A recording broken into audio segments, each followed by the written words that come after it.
Page number आइएगा, पढ़ लिए सब लोग? चलिए पेज नंबर एक बार आइएगा, उसमें डाउनलोड हो गया होगा, पीडीएफ हो गया ना? 196 पे 196, ठीक है? जल्दी आइएगा, क्विक।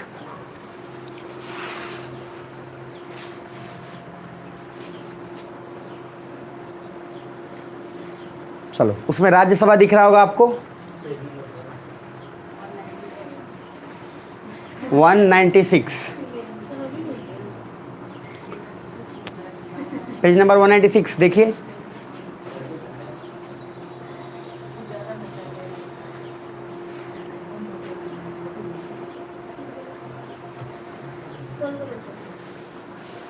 प्रीति उसको वापस से एक बार ग्रुप में डाल दीजिए। पीडीएफ डाउनलोड किए अभी आप? उसको भेज दीजिए एक बार सिर्फ ग्रुप में।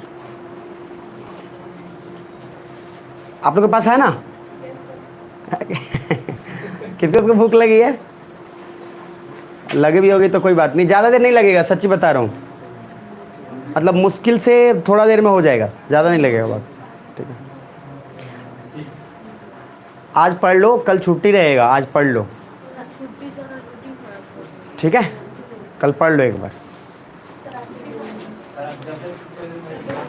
अरे कल छुट्टी नहीं है भाई, मैं इसलिए बोल रहा हूँ कि आपको एनर्जी आ जाएगा। लगता है ना कल बंद है तो आज ज़्यादा पढ़ लेते हैं। नेक्स्ट पे आओ, राज्यसभा दिख रहा है? पहले समझ लो, ये बहुत इंपॉर्टेंट है। जिनका मतलब जो नहीं कुछ पढ़े हो ना पॉलिटी में, उनको भी बहुत कुछ इसमें मिल जाएगा, इसलिए थोड़ा समझ लेना बस।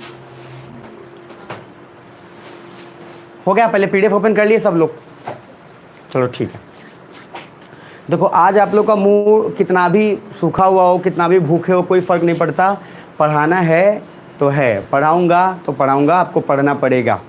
अगर आईएएस बनना है तो पढ़ लो, नहीं बनना है तो सर दोनों दरवाज़ा खुला हुआ है, बस आगे आओ। नेक्स्ट, राज्यसभा दिख रहा है 196। दम भी नहीं बचा है बोलने के लिए? बोलो यस और नो? चलो ठीक है। 196, अभी टाइम ज़्यादा नहीं हुआ है ना, अभी तो अभी 8 साढ़े 8 हो रहा है। आगे नेक्स्ट, पहला देखो राज्यसभा में, उसमें क्या है, मेंस का टॉपिक है ये मेंस का पूरा आता है राज्यसभा पे पूरा लिखने के लिए डिटेलिंग। तो सर मेंस का टॉपिक ये बहुत इंपॉर्टेंट है। राज्यसभा और ऑर्डिनेंस, ये दोनों बहुत अध्यादेश जिसको आप लोग बोलते हैं। तो बिना बात किए बस चुपचाप सुनते रहना एज इट इज़, क्योंकि ये इंपॉर्टेंट है। और एज इट इज़ अगर पूरा दिमाग में एक एक शब्द भी चला गया आपका, मेंस आप या उसका प्री निकल जाएगा। आ गया ना? नेक्स्ट, पहला राज्यसभा का इंट्रोडक्शन पहले देख लो। इंट्रोडक्शन में आप क्या क्या लिख सकते हो उसको समझो, प्लीज बातें नहीं करना।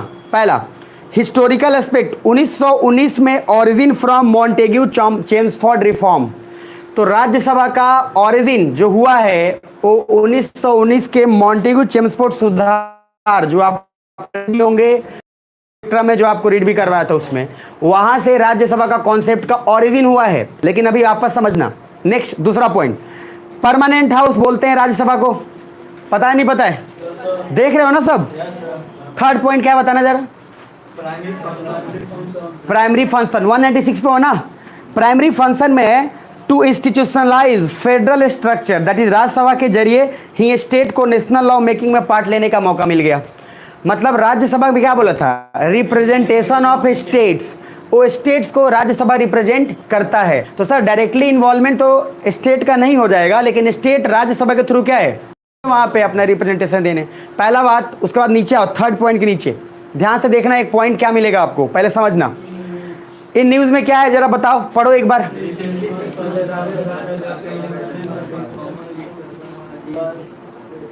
रिसेंटली 6 मंथ पहले राज्यसभा का इलेक्शन हुआ। Then common discussion was, is Rajya Sabha fulfilling the primary need for which it had been made.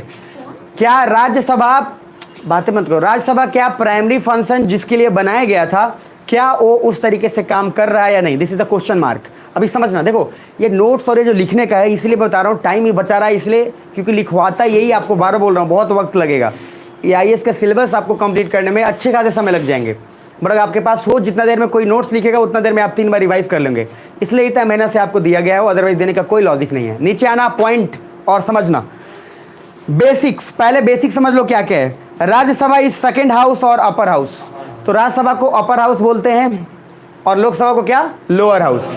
तो बस लोक एल से याद रखना लोअर, और राज्यसभा मतलब अपर। एक को याद रखोगे दूसरा याद हो जाएगा। तो मैंने बोला राज्यसभा को क्या बोलेंगे, परमानेंट हाउस की टेम्पररी हाउस, लोअर या अपर, लोअर या अपर, अपर हाउस। जरा नीचे आना और समझना। 245 मेंबर करेंटली, जिसमें 233 इलेक्टेड हैं और 12 नॉमिनेटेड हैं। और ये बात आपको वहां टेबल पर भी मैंने बता दिया है ऑलरेडी। नीचे आओ, लास्ट बताया था ना, लास्ट का क्या था, लास्ट और क्लास। तो एल्स हो गया लिटरेचर, आर्ट्स, सोशल सर्विस और साइंस इनटेक। मेरे पास समझ में आ रही है? चलो दिमाग में रखना ये बात। अब नीचे आ जाओ। उसके बाद ईच एमपी का 6 ईयर्स होता है। मैंने बोला कि लगभग हर एमपी का ऑलमोस्ट कितना होता है, 6 ईयर। और मैंने आपको सारा टेबल में वहां पे ऑलरेडी एक ही टेबल में बनवा दिया था। नीचे आओ। Rajya Sabha never dissolve. राज्यसभा कैसे डिसॉल्व करेगा, क्योंकि वो खुद क्या है, परमानेंट हाउस है। लेकिन वहां के जो मेंबर है वो तो चेंज होते रहेंगे ना। कहा यह जाता है 1/3 of MPs of Rajya Sabha retired in every 2 years. हर मतलब हर 2 साल में जितने भी एमपी थे राज्यसभा के, उसका 1/3 लगभग रिटायर हो ही जाता है। अच्छा, राज्यसभा का टाइमिंग क्या बताया था, 11 से 5। 6 कौन बोल रहा है, 11 से 5। 5 क्यों बोला, क्योंकि दवाई वही खाना होता है ना उनको, तो दिमाग में रखना हो। और लोकसभा का 11 से 6। तो जनरली क्योंकि हर 2 साल में 1/3 एमपीज क्या होंगे, रिटायर्ड हो जाएंगे। कहाँ के, लोकसभा के, बोलो प्लीज। अब जरा नीचे आना, अपर हाउस या लोअर हाउस। हाँ,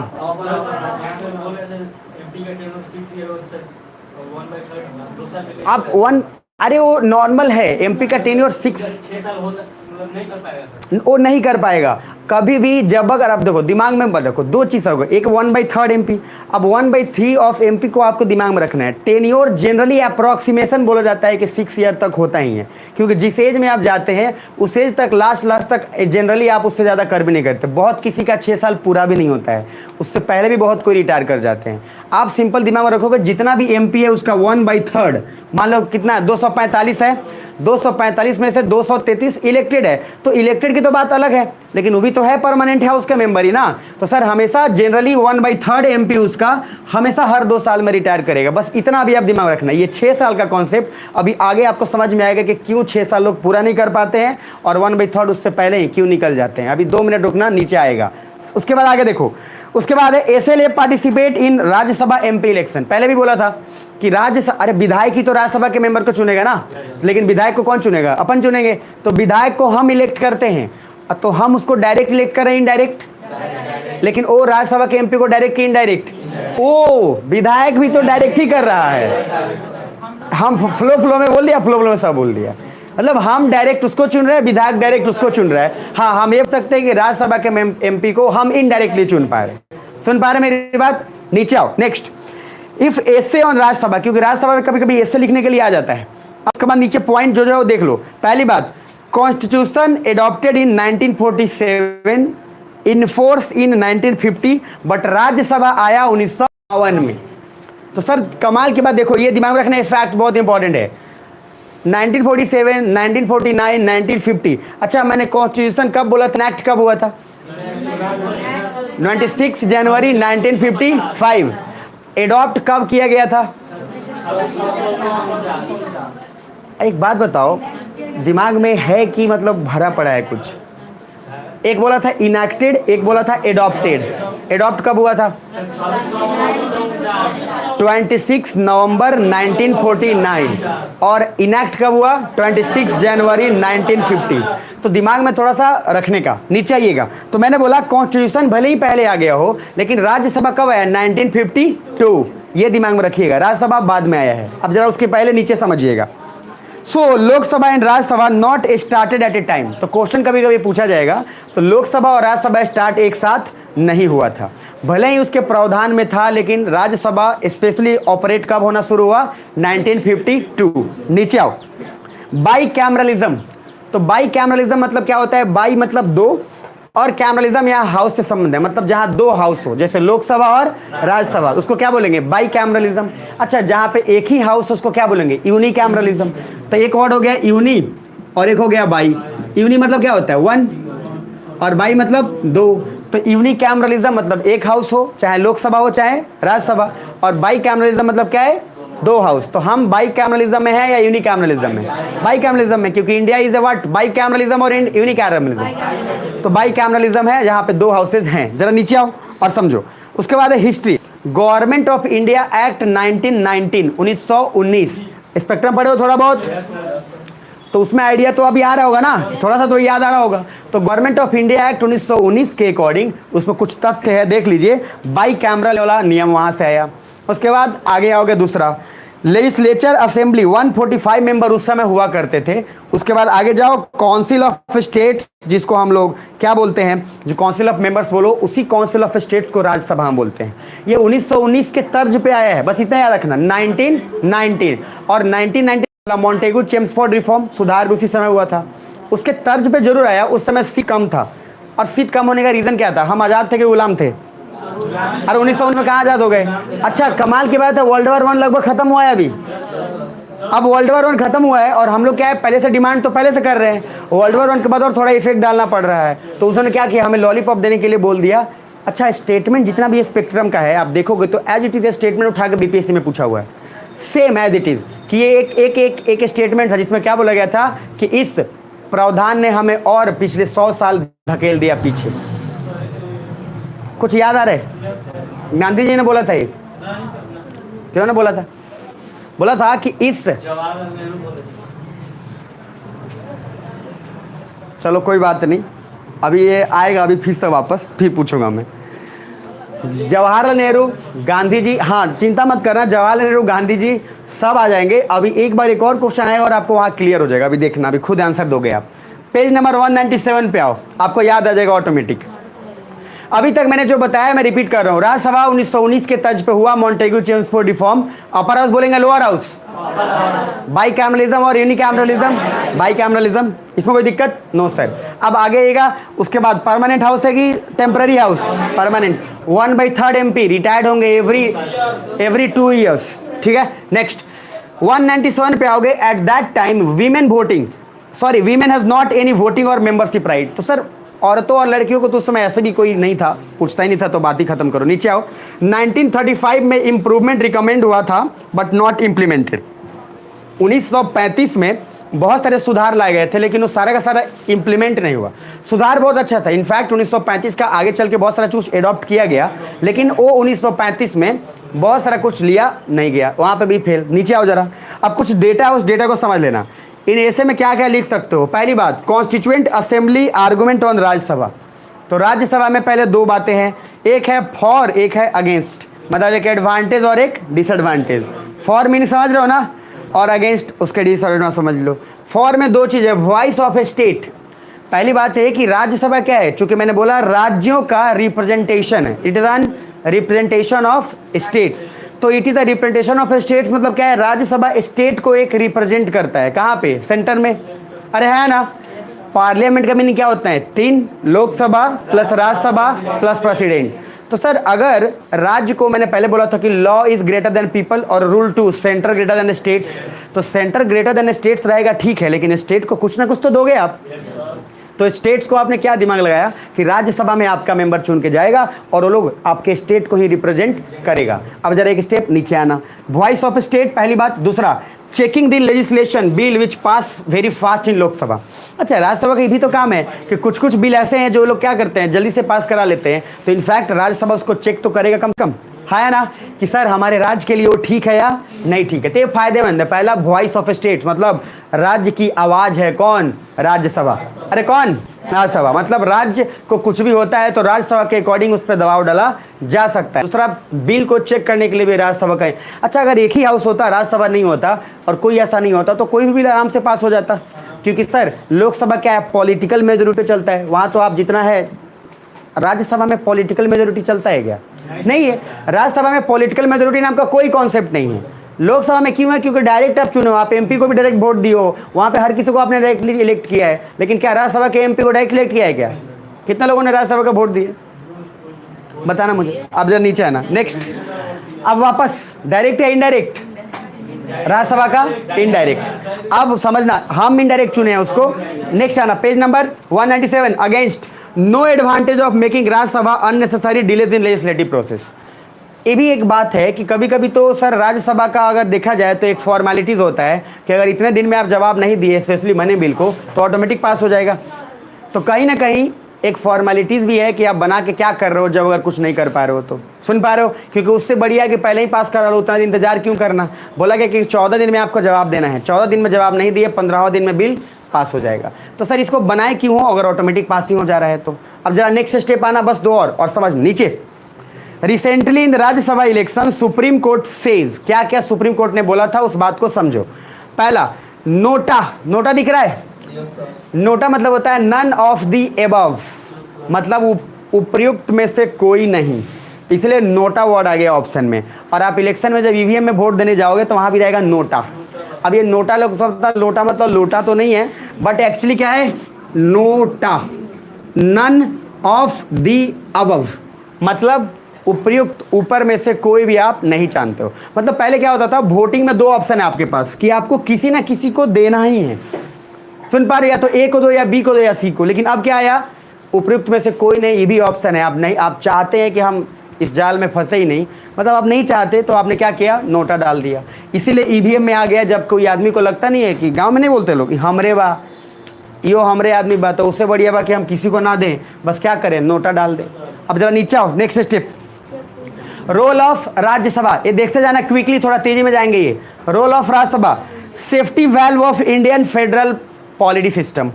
तो पहली बात है, सेफ्टी वैल्व क्यों है, क्योंकि अगर राज्यसभा नहीं रहे तो बिल ना चेक होगा, ना उस पर डिस्कशन कुछ होगा, सारा का सारा ऐसे ही पास हो जाएगा। और जब इस तरह से उसका बिल का क्या है, मिसयूज भी हो सकता है। दूसरा, सेफ्टी वैल्व समझते हो आप, सेफ्टी वैल्व नहीं समझते। सेफ्टी वैल्व मतलब क्या होता है, जैसे सेफ्टी वैल्व का अलग अलग मीनिंग। पहली बात, अगर आप जो इलेक्ट्रिसिटी है तो इलेक्ट्रिसिटी में होता है ना, जैसे एक होता है एमसीबी, होता है मिनिएचर सर्किट ब्रेकर। अरे एमसीबी तो सुने होगे आप, उसमें एक होता है जिसको आप लोग बोलते हैं नॉर्मल रेड कलर का जो जलते रहता है, फ्यूज जो बोलते हो आप। तो फ्यूज क्यों बनाया जाता है, अगर आपका डिवाइस चल रहा है, वोल्टेज बहुत ज़्यादा फ्लक्चुएट हुआ तो फ्यूज उड़ गया, तो आपके डिवाइसेस क्या हो गए, सेफ हो गए। ये तो बेसिक है, पढ़े हो गए आप 9th 10th में, तो ये हो जाता है। द सेम सेफ्टी वैल्व क्यों है यहाँ पे, एक ऐसा है राज्यसभा जो बिल को डिस्कशन और बिल को मिसयूज होने से बचाता है। इसलिए सर वो इंडियन पॉलिटिकल सिस्टम का एक बहुत ही बड़ा, आप कह सकते हो, safety valve of federal unit है, क्योंकि नहीं तो राज्य का पॉइंट। नीचे आओ, Rajya Sabha maintain the balance between centre and states, नहीं तो सेंटर सिर पे चढ़ जाएगा। नोट्स में ऐसे ही लिखा हुआ दिख पा रहा है ना सर, अगर बैलेंस नहीं बनाया तो सेंटर पूरा का पूरा, उसके बाद स्टेट बस खत्म। अब आगे नेक्स्ट, उसके आगे देखिए ध्यान से, to give representation of federal unit. तो बाई कैमरल बहुत इंपॉर्टेंट है, क्यों, क्योंकि सर आप उसको चेक करते रहते हो सेंटर को, तो सेंटर जो है सिर पे चढ़ जाए। क्या सुन पा रहे हो, एक बार जोर से बोलो यस और नो। आगे ना next point, internal checking mechanism with legislative. Internal checking mechanism दिख रहा है, मतलब क्या कि सर अगर आप सोच के देखो, कोई भी हाउस में, जैसे आपके दादाजी हैं घर में, मैंने बोला था दादाजी को समझो प्रेसिडेंट, पापा को क्या समझो, पापा को समझो प्राइम मिनिस्टर, ठीक। और दादाजी क्या करते हैं, आप हो, तो जैसे आप हो गए, दादाजी के क्या पोते हुए ना, पोते हुए। तो मतलब आप अभी हो, आप अभी पढ़ रहे हो, आपका काम एग्जीक्यूट करना है। दादाजी अगर बाप और बेटे में हो, आप में और अपने पापा में कुछ झड़प हो गया कुछ बात को लेकर, हम ऐसे नहीं करेंगे, कौन सुलझाएगा, दादाजी। अच्छा, दादाजी का रोल होता है दोनों तरफ न्यूट्रल का, तो आपसे भी बात करेंगे, इनसे भी बात करेंगे, एक इंसान तो चाहिए। सेम एज अगर राज्यसभा के इंटरनल जो भी मेंबर्स हैं, जो भी हैं, अगर वो मेंबर्स अगर डिस्कशन ना करें तो किसी भी बिल को स्मूथली, और जब तक किसी बिल पे अच्छा डिस्कशन नहीं होगा कोई बिल ठीक नहीं होगा। मैंने आपको पीछे पढ़ाया था कमेटी का रोल। सर इतने सारे बिल थे जिसको कमेटी पे, प्रेगनेंसी बिल आया उस पर कोई डिस्कशन नहीं हुआ। अच्छा, माइंस और वो कोयला वाले पर डिस्कशन खूब हुआ कि किसको कितना मिलेगा, लेकिन जो काम की बिल है कोई डिस्कशन नहीं हुआ। सरोगेसी बिल कोई डिस्कशन नहीं हुआ, पास करा लिया गया।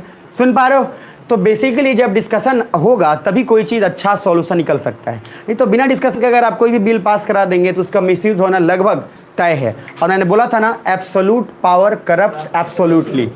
ये सर ये बहुत इंपॉर्टेंट है फिलोसफिकल कोट, जिसमें अगर कोई भी एब्सोल्यूट पावर किसी को मिल जाए तो करप्ट हो ही जाएगा। नीचे आएगा नेक्स्ट, थर्ड पॉइंट, सो राज्यसभा एड्स। अच्छा, एड्स तो आप समझते हैं ना, हेल्प, आपको पता भी बताया था, AID, इसका मीनिंग क्या होता है, हेल्प। मदद करना। तो राज्यसभा एड्स इन, आगे देखिए, रिस्पॉन्सिबल गवर्नमेंट। पहली बात कि वो हेल्प करता है गवर्नमेंट को, ताकि गवर्नमेंट एक रिस्पॉन्सिबिलिटी की तरह काम करे, एक रिस्पॉन्सिबल गवर्नमेंट की तरह काम करे। कौन हेल्प करता है? राज्यसभा। जैसे सिमिलर भी वही काम करते हैं, दादाजी बताते रहते हैं बेटा औकात में रहो, हम भी अभी जिंदा हैं, तो तुम ज्यादा ना करो। नीचे आओ, नेक्स्ट एग्जाम्पल में लिखा है जीएसटी। जीएसटी दिख रहा है? जीएसटी लिखा है एक लाइन, उस सेंटेंस को जरा ध्यान से पहले पढ़ना है एक बार। जीएसटी में क्या है? राज्यसभा रिलेक्टेंस, और आगे क्या है बताओ? On GST bill to make GST bill better. अगर राज्यसभा डिस्कशन नहीं करती तो फिर वहां मनमानी किसकी चलती? सेंटर की। फिर केंद्र अपना लोकसभा जो मैंने उसका करता, लेकिन राज्यसभा ने उस बिल में चेंजेस किए, तब जाके कुछ स्टेट्स और उन लोगों को राहत भी मिला। अब एक बिल अभी आने वाला है, लेबर कोड। मैं आपको बताया भी था, कल भी बोला था, मतलब पिछले क्लास में। लेबर कोड बिल में क्या बोला गया? 4 दिन काम करिए, 3 दिन आराम करिए। ठीक, इसमें भी होना है हंगामा, लेकिन वो 4 दिन काम करिए, 3 दिन क्या करिए? आराम। वो भी अच्छा कॉन्सेप्ट है। इसलिए अच्छा कॉन्सेप्ट है क्योंकि सर आपकी एनर्जी अगर फास्ट है और आप चाहते हैं कि हम कम टाइम में ज़्यादा कुछ काम करें, जैसे कुछ लोग को होता है, मैं खुद अपनी बात कहता हूँ, मैं वो चाहता हूँ कि और हो। जापान में क्या नियम है? जिस दिन अगर कोई हॉलीडे फंक्शन होगा, कोई अंबेडकर जयंती टाइप होगा वहाँ, तो वहाँ पे लोग ज़्यादा 4 घंटे और एक्स्ट्रा काम करते हैं। इंडिया में क्या होता है? छुट्टी मिला 1 दिन, 2 दिन का अपने आप सोच लो। जैसे सैटरडे को तो आधा इंडिया यही सोचता है सैटरडे मतलब छुट्टी, अच्छा संडे मतलब तो कंप्लीट था ही। उसके बाद मंडे भी सोच लेता है, अच्छा मंडे है ना तो रेगुलर क्लास मंडे से थोड़ी होगा, धीरे धीरे जाते जाते कब से स्टार्ट होगा? ट्यूसडे से। ये एक साइकोलॉजिकल दिमाग में चलता रहता है। हम लोग हैं सर आराम किस्म के हरामखोर, जहाँ हमको मतलब आराम चाहिए सिर्फ खूब, और उसके बाद बदले में क्या चाहिए? दोबारा कि आईएएस भी अपन बन जाए आराम करते हुए। ये जो कॉन्सेप्ट है ना, ये इनमें ही चलता है। हालांकि इसलिए आईएएस मुट्ठी भर बनते हैं क्योंकि उनको पता चल जाता है कि आईएएस का दूर दूर तक रिश्ता नाता नहीं है आराम से। सर ड्यूटी भी वो ऐसा ही है, जिनको आराम चाहिए, मैंने बोला था ना बहुत अच्छा जॉब है, एसी भी लगा हो, पैसे भी हो घर में, तो कौन सा जॉब है? एटीएम का गार्ड ले लीजिए, एसी लगा हुआ है, पैसे भी भरे पड़े हैं, गार्ड का नौकरी ले लीजिए। अरे जिस जॉब में 24/7 आपको काम ही करना है, लोगों का मदद करना है, तो आपको अभी से उसका ऑलरेडी ट्रेंड होकर रहना पड़ेगा। जब जरूरत पड़े तब आपको जाना है। अच्छा एक डीएम का आप सुने होंगे, जो अभी डीएम में क्या कर रहा है, हर गाँव में जा जाकर वहाँ पे रात में वो रुकता है। हर गांव में उसने क्या किया, उस अपने जिले के पूरे गांव का एक लिस्ट बनाया, लिस्ट को बना के क्या किया, मोड़ दिया पर्ची में, पर्ची को मोड़ के रखा और ट्रायल होता है उसमें से, जो पर्ची का नाम आया वहाँ जाके रात में वो स्टे करता है 1 दिन 2 दिन। वहाँ के लोगों का समस्या पूछा, वहाँ डिस्कशन हुआ, बच्चों को पढ़ाया। ये बहुत अच्छा अप्रोच है, ये आप आईएएस रह के ये कर पाएंगे, दूसरा और किसी में नहीं। बैंक वालों को बोलोगे आप बैंक का जॉब करो, बोलोगे आके बैंक वालों पहले इधर कर ले भाई। अरे बैंक वाले में क्या कर लोगे आप? 24 घंटा आपको ड्यूटी करना पड़ेगा। आईएएस का फायदा क्या है? आपको मन कर रहा है रात में भी दिन में भी कहीं जाके किसी की मदद करे, किसी को कुछ पढ़ा ले, उठाओ गाड़ी पहुंचते जाओ, गांव में तो ऐसे ही भीड़ लग जाएगी। तो आईएएस का एक ब्यूटी है अपना, जिसमें आप सर निभा सकते हो। इट्स नॉट लाइक कि आप आईएएस एक जॉब है, आईएएस इज लाइक समथिंग जो आपको करना पड़ेगा 24/7, तभी आप आईएएस बनने का सोचो। पैसा चाहिए, बहुत नाम फेम चाहिए, वो सब कुछ चाहिए तो आप दूसरा कुछ और कर लो, बिजनेस में बहुत पैसे हैं, नेतागिरी कर लो, बहुत है। बट आईएएस चाहिए तो सर आपको एटलीस्ट नहीं, बहुत ज़्यादा कुछ सेवा करना पड़ेगा। नीचे आइए, बोर तो नहीं हो रहे हो? नीचे आना। दूसरा, review and revaluation role of Rajya Sabha. हम ये देखेंगे कि राज्यसभा को बनाया इसलिए गया था ताकि सेंटर को माथे पे चढ़ने ना दे और उसको चेक करके बैलेंस बनाए रखे। तो क्या ऐसा होता है कि नहीं? नीचे आइए। पहली, while drafting constitution they think that when Lok Sabha will be in absolute majority then Rajya Sabha act as mirror to the government। क्योंकि राज्यसभा क्या है, उसमें पॉलिटिकल मेजोरिटी नहीं चलता। पॉलिटिकल मेजोरिटी कहाँ चलता है? लोकसभा में। तो राज्यसभा उसको आईना दिखा देती है कि बेटा औकात में थोड़ा रहा करो तुम, मतलब ज्यादा उछल कूद नहीं करो, क्योंकि हम भी इधर हैं और हम पूरे स्टेट को रिप्रेजेंट कर पा रहे हैं। तो बेसिकली ये भी एक मीनिंग यही निकलता है कि प्राइमरी फंक्शन है कि आप लोकसभा को कंट्रोल में रखें, ताकि ये जो है ये ज्यादा मनमर्जी ना कर सके। कौन? पीएम साहिबा। साहिबा आगे, lot of ordinances are passed because Lok Sabha को डर रहता है कि राज्यसभा कहीं लॉ मेकिंग प्रोसेस में दिक्कत ना कर दे। तो बेसिकली क्या है, बहुत सारे ऑर्डिनेंस क्यों पास हो जाते हैं? ऑर्डिनेंस को पास करने के पीछे क्या रीजन है? आप चाहते ही नहीं हो कि वो बिल कहां तक जाए? राज्यसभा तक। अरे क्यों? क्योंकि ऑर्डिनेंस मतलब क्या बताया था? ऑर्डिनेंस जैसे बताओ शासन किसका हो गया? राष्ट्रपति का। सारा हाउस खत्म, अब सारा हाउस एब्सेंट है, काउंसिल ऑफ मिनिस्टर ने ड्राफ्ट करके किसको दिया? प्रेसिडेंट को, प्रेसिडेंट ने वहां पे लागू करवा दिया। सारा का सारा तो उसी में का खेल है ना। और आपको देखने में अभी पता चलेगा आपको बहुत केसेस में सर राज्यसभा को हटा ही देगा, उसको पता है कि राज्यसभा दिक्कत करेगा। क्या किया? ऑर्डिनेंस लगा दिया और ऑर्डिनेंस के थ्रू हटा के बस प्रेसिडेंट के थ्रू पास करा लिया। अब जरा देखना, अभी बहुत फैक्टर है, बहुत परसेंटेज है। पेज नंबर 198 ना, हाँ है ना? 198। Rajya Sabha is a deliberation body. इसका मीनिंग पहले नीचे और हिंदी में अच्छे से लिखा है, जरा देख लो। बिकॉज राज्यसभा में मेजोरिटी का कोई कॉन्सेप्ट नहीं है, इसलिए नेशनल इंपॉर्टेंस का डिस्कशन जा होगा इन राज्यसभा। मैंने क्या बोला? अच्छा, लोकसभा में ज्यादा देशभक्ति का ज्ञान चलेगा कि राज्यसभा में? लोकसभा में? राज्यसभा में। राज्यसभा में चलने का कारण है, वहां देखो लोकसभा में क्या है, लोकसभा में हर पार्टी यही सोचती है कि हम कुछ ऐसा लॉ बनाए जिससे कि फिर नेक्स्ट बार सरकार हम बना पाए। उसका इंटेंशन नहीं है, भला करके भी इंटेंशन यही है कि हम किसी तरीके से दुबरी बार क्या है जीत के आए। अच्छा, अब राज्यसभा में चूंकि परमानेंट हाउस है, इनका कोई दिक्कत आपत्ति नहीं। इनका काम क्या है? इनका काम ये है कि बेटा कोई भी चीज़ है उसको दिमाग में रखना है आपको कि सर कोई सेंटर का गवर्नमेंट या कोई बिल ऐसा कुछ ना बनाए जिससे कि पूरा का पूरा सिस्टम ही उथल पुथल हो जाए। तो पहली बात कि क्या करता है कि सर नेशनल इंपॉर्टेंस का डिस्कशन कौन करता है, राज्यसभा या लोकसभा? अच्छा एक बात बताओ, मैंने बोला था कि प्रेसिडेंट, राज्यसभा और लोकसभा तीनों को मिला के क्या बना? पार्लियामेंट। इस पार्लियामेंट में मैंने बोला कि लोकसभा बायस होता है, इसमें कोई डाउट नहीं है, बायसनेस राज्यसभा में भी हो जाएगा, कोई दिक्कत नहीं है, लेकिन कोई एक ऐसा इंसान तो हो जो देश के बारे में सोचे, और वो कौन है? प्रेसिडेंट। अच्छा, राज्यसभा में मैंने बोला डिस्कशन जब भी होगा तो नेशनल इंपॉर्टेंस का ज़्यादा डिस्कशन होगा कंपैरेटिव लोकसभा के। इसके पीछे रीजंस आपको समझ में आ रहे हैं, क्योंकि यहाँ पॉलिटिकल मेजोरिटी नाम का कोई चीज़ नहीं है, ना कोई दबाव है आप पे कि आपको सरकार बनाना है या पुनः वापस आना है। अब बस थोड़ा नीचे आ जाओ। इन राज्यसभा वल्नरेबल सेक्शन, वल्नरेबल समझते हो ना? हाँ है ना? जोर से बोलिए, सुनो। वल्नरेबल मतलब क्या? वैसा जो काफ़ी लिमिटेड है, माइनॉरिटी में है, खतरे में है, खतरे में हो ना हो बट वो माइनॉरिटी में है, ये दिमाग रखना, कम है। सुन पा रहे? है ना? तो बोलो नीचे आओ। इन वल्नरेबल सेक्शंस को, इन राज्यसभा वल्नरेबल सेक्शन को रिप्रेजेंटेशन दे सकते हैं बिकॉज इन लोकसभा सीधा कॉन्सेप्ट है कि जिसको ज़्यादा वोट मिलेगा वही जाएगा, तो वहाँ तो कॉन्सेप्ट चलेगा ही नहीं। लेकिन नीचे आ जाओ, अरुण जेटली एंड मनमोहन सिंह, याद है ना? तो मैंने क्या बोला? मनमोहन सिंह को तो सर गुवाहाटी से, समझ पा रहे हैं, कभी जीते नहीं हो, और नियम ही बदल दिया। क्या बोला गया था? नियम ये था कि सर आप जहाँ हो उस राज्य के होना चाहिए, लेकिन बाद में वो नियम बदल देगा कि आप किसी भी राज्य को, कोई फर्क नहीं पड़ेगा, आपको कहीं से एमपी बना दिया जाएगा, और सारे पॉलिटिकल पार्टी ने उसको सपोर्ट भी कर दिया था। सुन पा रहे हो? हाँ बिल्कुल। आइए नीचे, next. Arun Jaitley and Manmohan Singh never won election, that's why, एक बार देख लो, that's why they were made Rajya Sabha MP as they were expert in their field.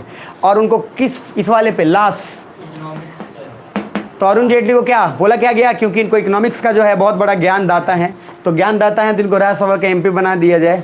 Manmohan Singh को भी अर्थशास्त्री का उनको भी है, उनको भी बना दिया गया एमपी, और बाद में उसको प्राइम मिनिस्टर भी बनवा दिया गया। तो लास्ट मतलब क्या? Literature, arts, science and social service. नीचे आना, जरा तेजी में जा रहा हूँ मैं, अब प्लीज ध्यान देते हैं ना, तेजी में जा रहे हैं, ठीक है? आगे पहला, nomination in Rajya Sabha, lateral entry in civil services. Sir civil services में भी अब लेटरल एंट्री है, वो पहले से है। लेटरल एंट्री बाद में इसको समझाऊंगा डिटेलिंग में। अगर आप किसी फील्ड में बहुत ज़्यादा एक्सपर्ट हो तो सर आपको सिर्फ इंटरव्यू पे बिहाफ पे आपको आईएएस बना दिया जाएगा, इसमें है। लेकिन जैसे आप इकोनॉमिक्स में, अगर आपको 15 साल का पिछला एक्सपीरियंस है प्राइवेट सेक्टर में, आप किसी कंपनी के थ्रू काम कर रहे थे, 15-20 साल का है, आपकी इंटरव्यू होगी, कोई रिटन एग्जाम नहीं होगा और आपके वहाँ पे एंट्री हो जाएगी। तो अगर आप जिस फील्ड में भी हो, कोशिश हमेशा करिए आप किसी एक फील्ड का एक्सपर्ट कम से कम बने। आईएएस में तो एटलीस्ट आपको क्या है, IAS is all about jack of all trades and none of the like है। इसका मीनिंग क्या है? जैक ऑफ ऑल ट्रेड्स मतलब हर कुछ के बारे में थोड़ा थोड़ा नॉलेज आपको होना चाहिए, ये आईएएस है।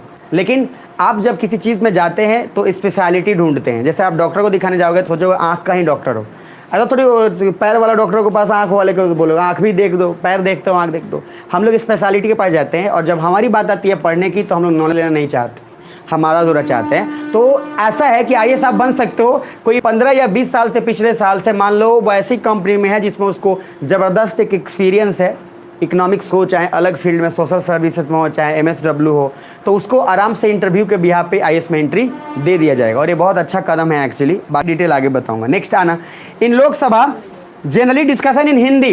अच्छा, लोकसभा में हिंदी में डिस्कशन होता है, लेकिन राज्यसभा में इंग्लिश में।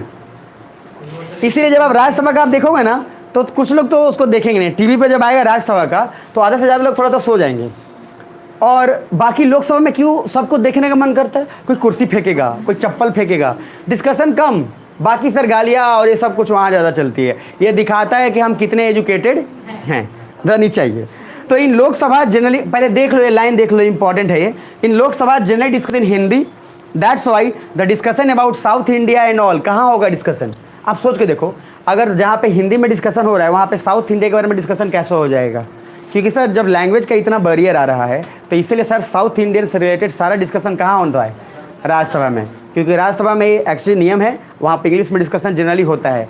और वो होने के पीछे कारण है क्या कि कोई राज्य हो, कहीं का हो, नॉर्थ ईस्ट हो चाहे साउथ इंडिया हो, उसको फिर उस बात को समझ में आना चाहिए कि क्या डिस्कशन चल रहा है क्या नहीं। नीचे आओ। इसलिए Rajya Sabha is constructive while Lok Sabha is obstructive.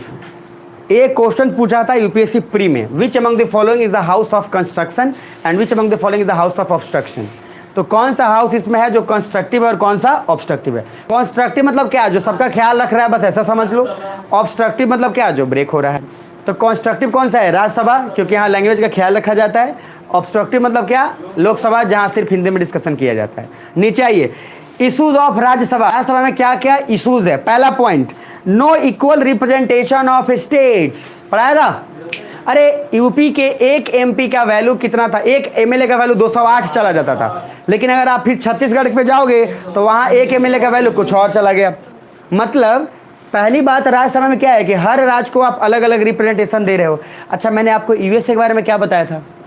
50 states है और हर स्टेट में दो दो रिप्रेजेंटेशन है, चाहे वो स्टेट बड़ा हो चाहे। लेकिन हमारे यहाँ तो सर डिफरेंट चल रहा है। छत्तीसगढ़ का वैल्यू एमएलए का अलग है, राजस्थान का अलग है और यूपी का अलग है। सबसे हाईएस्ट किसका था? यूपी का ही था। अब यूपी का 208 एक एमएलए की मतलब औकात, और राजस्थान में जाओ तो वहाँ कम में 129 हो गया, या उससे पहले छत्तीसगढ़ में जाओ या और कहीं तो 90 99 कहीं कम। समझ पा रहे हो? तो पहला प्रॉब्लम तो ये है कि सर आपने राज्य को इक्वल रिप्रेजेंटेशन नहीं दिया। अब वो डिपेंड करता है कि पॉपुलेशन और एरिया पे, बट और भी तो ऐसे कंट्री हैं जिसने हर जगह इक्वल रिप्रेजेंटेशन दिया है, और उसमें यूएसए सबसे बेस्ट एग्जाम्पल है। अब जरा नीचे आना, दूसरा इशू, जबकि यूएसए, ऑस्ट्रेलिया, न्यूजीलैंड में इक्वल रिप्रेजेंटेशन ऑफ स्टेट्स है, चाहे स्टेट्स बड़ा हो या छोटा हो। नीचे note, number of Rajya Sabha AP of UP is greater then all north east state. ये बहुत इंपॉर्टेंट पॉइंट है। नॉर्थ ईस्ट स्टेट समझ रहे हो ना, मैप वाला, वही अरुण, अश्विन, मेघा। तो सर अरुणाचल प्रदेश और इन सब को मिला के अगर बताया जाए तब भी एमपी यूपी का क्या है? ज़्यादा है। मतलब number of Rajya Sabha MP of UP is greater then पूरा का पूरा नॉर्थ ईस्ट स्टेट। अब जरा नीचे आइए, मेनी टाइम्स लोकसभा बाईपास दी राज्यसभा। बहुत ज़्यादा बार क्या होता है, लोकसभा राज्यसभा को बाईपास कर देता है। क्या, कैसे? ऑर्डिनेंस लगा के, अध्यादेश लगाया, राज्यसभा स्ट्रक डाउन हुआ, उसके बाद सर प्रेसिडेंट को लिख के दिया और वहाँ पे।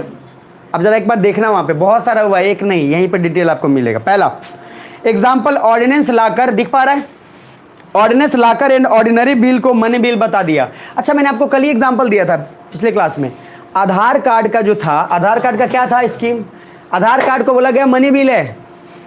आधार कार्ड में क्या प्राइवेसी के लिए क्या बोला कि आधार कार्ड गवर्नमेंट अगर चाहे तो किसी का भी डेटा निकाल सकती है। अच्छा, डेटा निकालने के लिए लेकिन कारण बताने की जरूरत नहीं है, और उसमें ये भी रीजन, रजिस्टर में सिर्फ नाम लिखा जाएगा, कारण नहीं। क्यों? क्योंकि नेशनल सिक्योरिटी का सवाल है।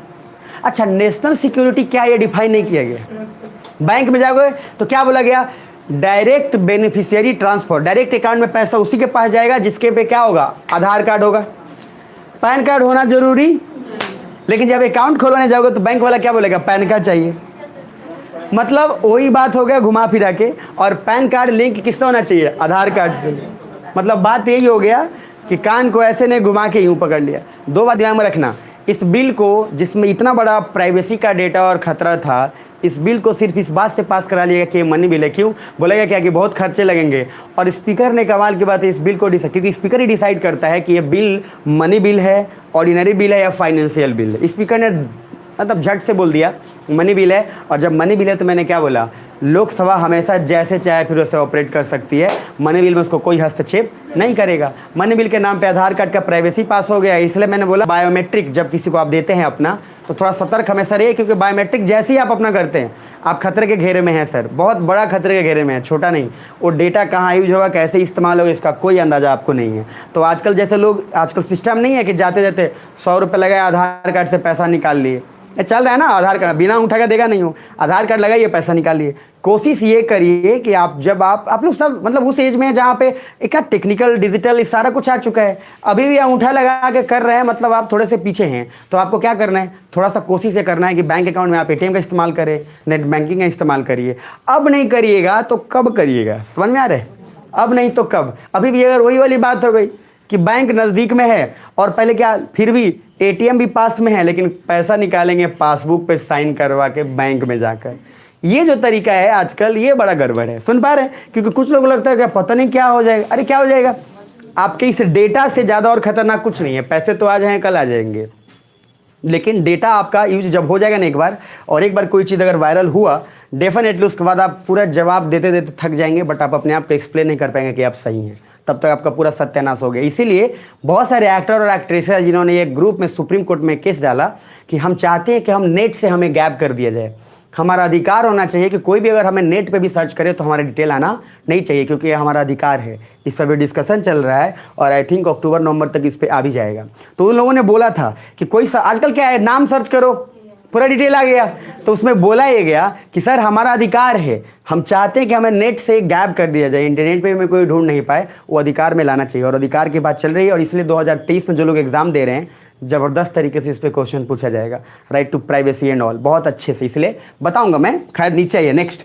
अब दूसरा और थर्ड पॉइंट है कि सेकंड में एग्जाम्पल आधार लिखा है। आधार कार्ड के बारे में मैंने बोला ना, मनी बिल कह के पास करा लिया गया, मतलब लोकसभा को सर वहां से लोकसभा ने राज्यसभा को हटा दिया। नेक्स्ट, फाइनेंस एक्ट 2017, जिसमें ये बोल दिया गया कि tribunals will be regulated by central government. खैर ट्राइब्यूनल्स क्या है, ट्राइब्यूनल्स बस इतना समझ लो, सुन पा रहे हो इधर, सुनना। मान लो आप क्या हो, आप गए डिस्ट्रिक्ट कोर्ट में, डिस्ट्रिक्ट कोर्ट ने कोई जजमेंट सुनाया। अच्छा, डिस्ट्रिक्ट कोर्ट ने जजमेंट सुना, उस जजमेंट से आप खुश नहीं हो, तो आपके पास दो ऑप्शन है, या तो आप हाई कोर्ट जाओगे या कहाँ जाओगे, सुप्रीम कोर्ट। अलग अलग पावर है, मैंने बोला था एक फंडामेंटल राइट अगर आपका ब्रेक हुआ है तो डायरेक्ट आप सुप्रीम कोर्ट जा सकते हो या हाई कोर्ट जा सकते हो। बट बार बार इतना तो लोग बैठे नहीं है मुंह उठा के कोई छोटे मोटे मुद्दे के लिए। Fundamental right is a big thing. अगर आपका फंडामेंटल राइट हुआ है तो आप डायरेक्टली जाओ, जो नज़दीक पड़ जाए चले जाओ।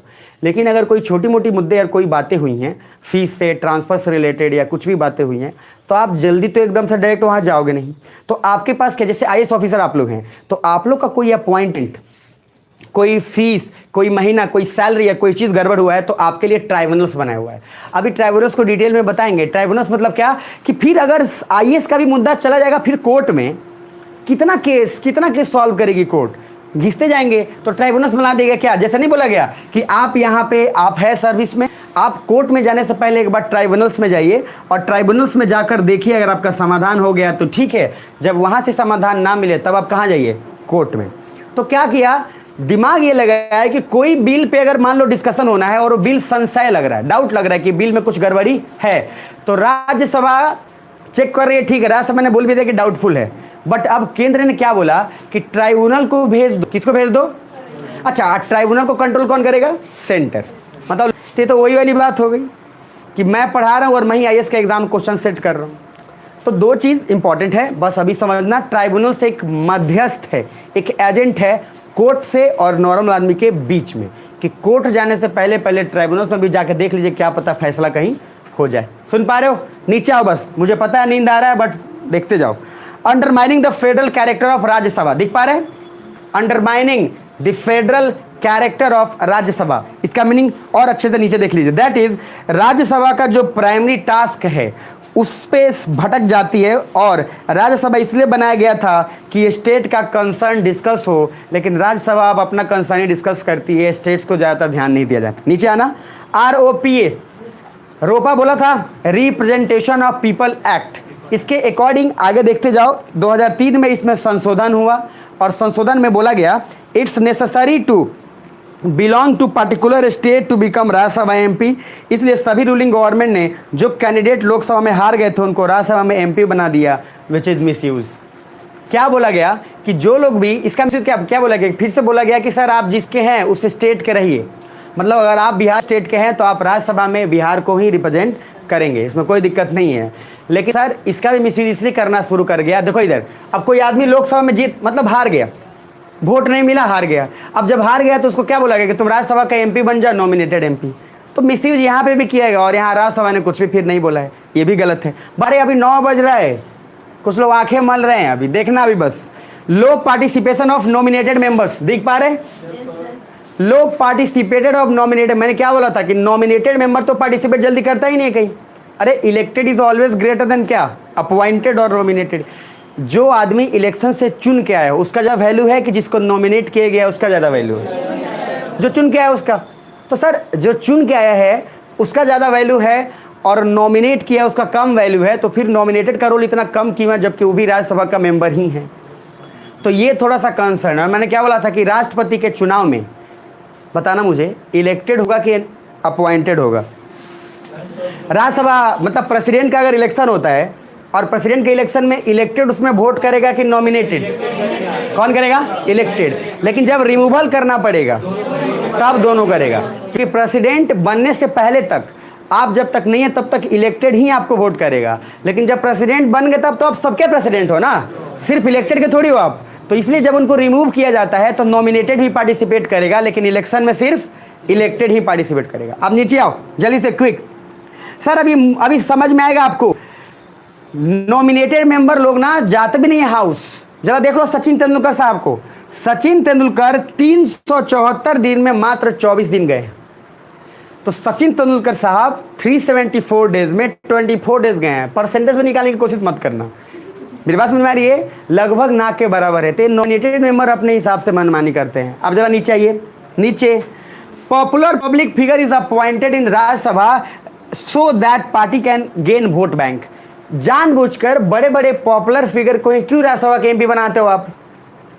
सर आपने बना दिया जावेद अख्तर को, आपने बना दिया चलो सचिन तेंदुलकर को, आपने कभी बना दिया जया प्रदा को, कभी आपने कुछ और मतलब आप कुछ भी बना देते हो किसी को भी, कभी जया बच्चन को बना दिया। तो आप जो कर दे रहे हो क्यों कर रहे हो? ताकि आपको वोट बैंक मिल सके। अब एक पार्टी ने उसको क्यों किया? ताकि वोट बैंक उसका मेजोरिटी फ्लो तो जाएगा ही कि सर उसने बनाया है, इधर कोई पॉपुलर फिगर है तो उसका सर समर्थन भी बहुत लोग कर रहे हैं, फैन भी तो बहुत हैं।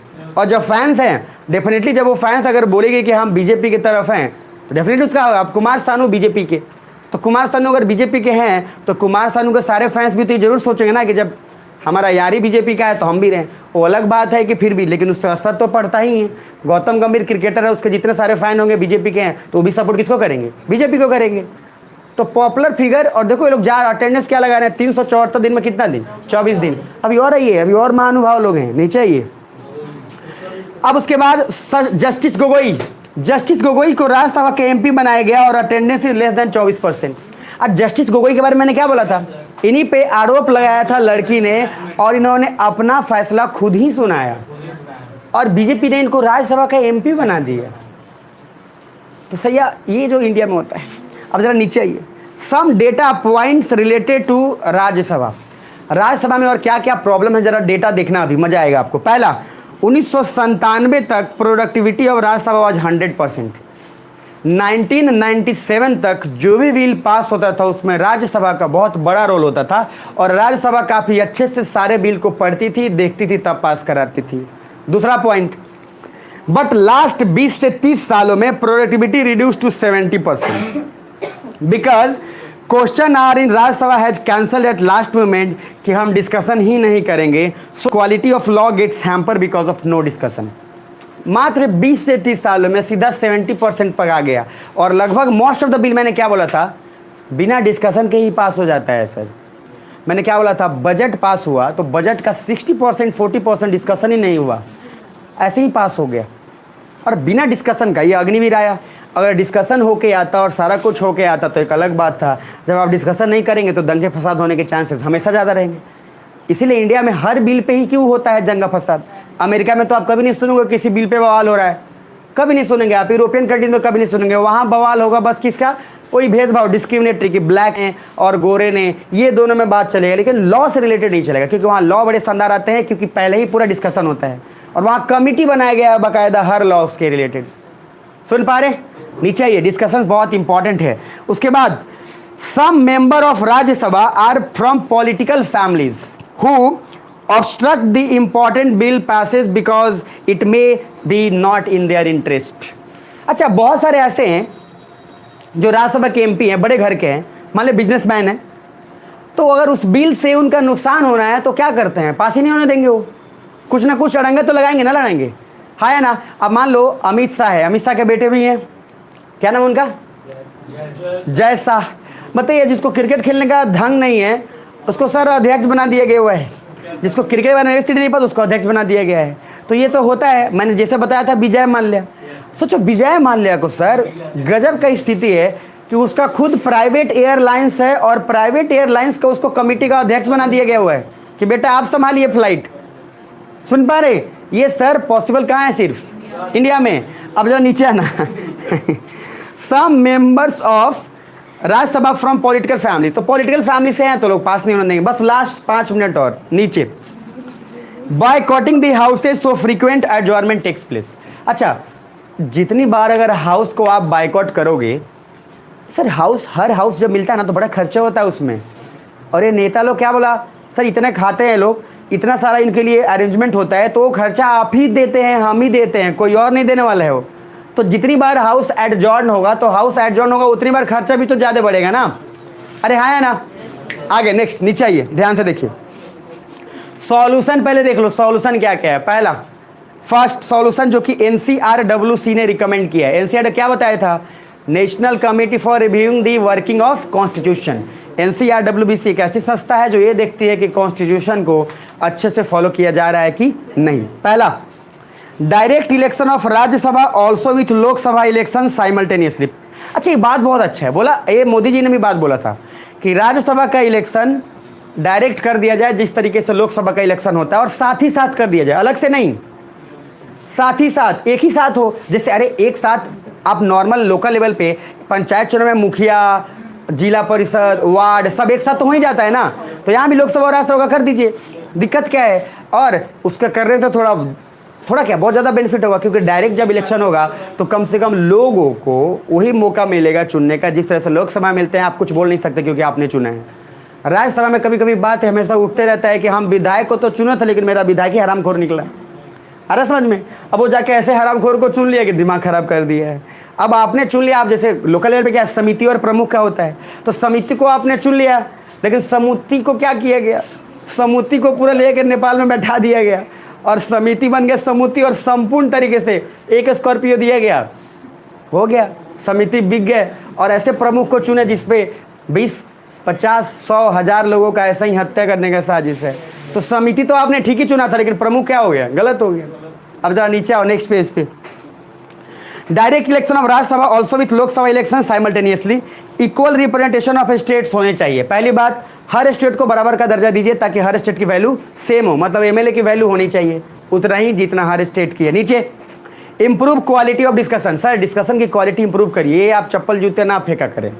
अब उसके बाद नीचे नेक्स्ट, हाँ मतलब समझ रहे, if president is a political then Rajya Sabha में member can be a political if you make some changes. अगर प्रेसिडेंट को हम ए पॉलिटिकल बना सकते हैं तो हम राज्यसभा के मेंबर को भी क्यों नहीं कर सकते, ताकि वो भी किसी पॉलिटिकल पार्टी को फेवर ना करे। अब राज्यसभा के एमपी जैसे अरुण जेटली को मैंने बोला बना दिया गया। अरुण जेटली कभी इलेक्शन में जीते नहीं, लेकिन समर्थन किसका करते रहे, बीजेपी का, क्योंकि बीजेपी ने तो वो बनाया। और कहा जाता है चापलूस, तो चापलूसी तो सर आपको करना पड़ेगा ना।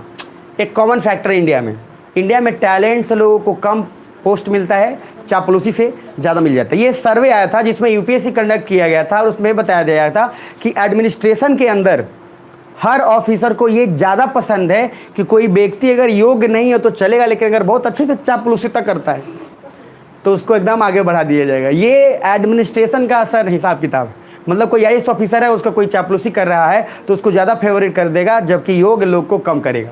हालांकि परसेंटेज 65:35 का था, 65% लोग फेवर करते हैं। तो आप समझ लीजिए कि इंडिया में कितना सर आइडेंटिटी क्राइसिस है, क्योंकि आज भी लोगों को ये लगता है, बिहार में स्पेशली, बिहार में क्या लगता है, हर बात में लगता है कि हाँ विधायक के बेटा है, वो कुछ भी गया वो कुछ ना कुछ रेफरेंस देगा। अच्छा, अपनी औकात नहीं बोलेगा वो, जैसे कहीं पर उसको पुलिस रोका तो ये नहीं बोलेगा कि मेरे से गलती हो गई, आगे से हम ठीक ख्याल रखें।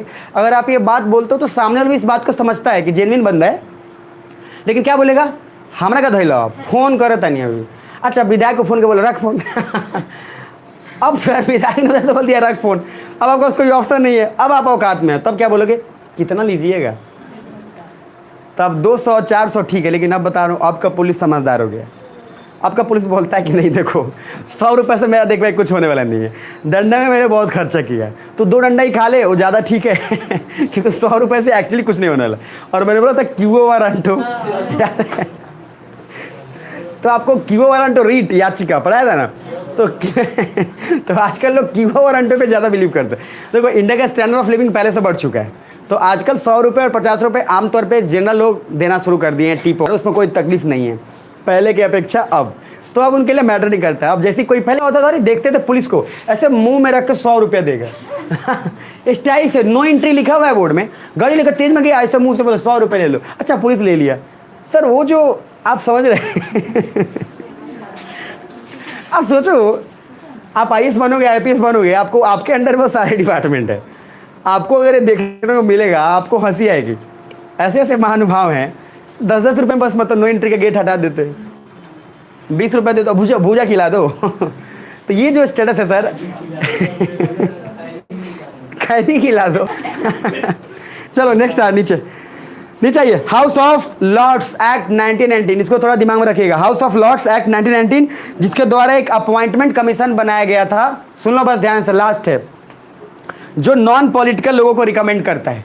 ये हाउस ऑफ लॉर्ड्स इसलिए बनाया गया था कि वो उन्हीं लोग को यहाँ पे अपॉइंट करेगा जिसका सर दूर दूर तक राजनीति से कोई संबंध नहीं है। अब जरा एक स्टेप नीचे आइए।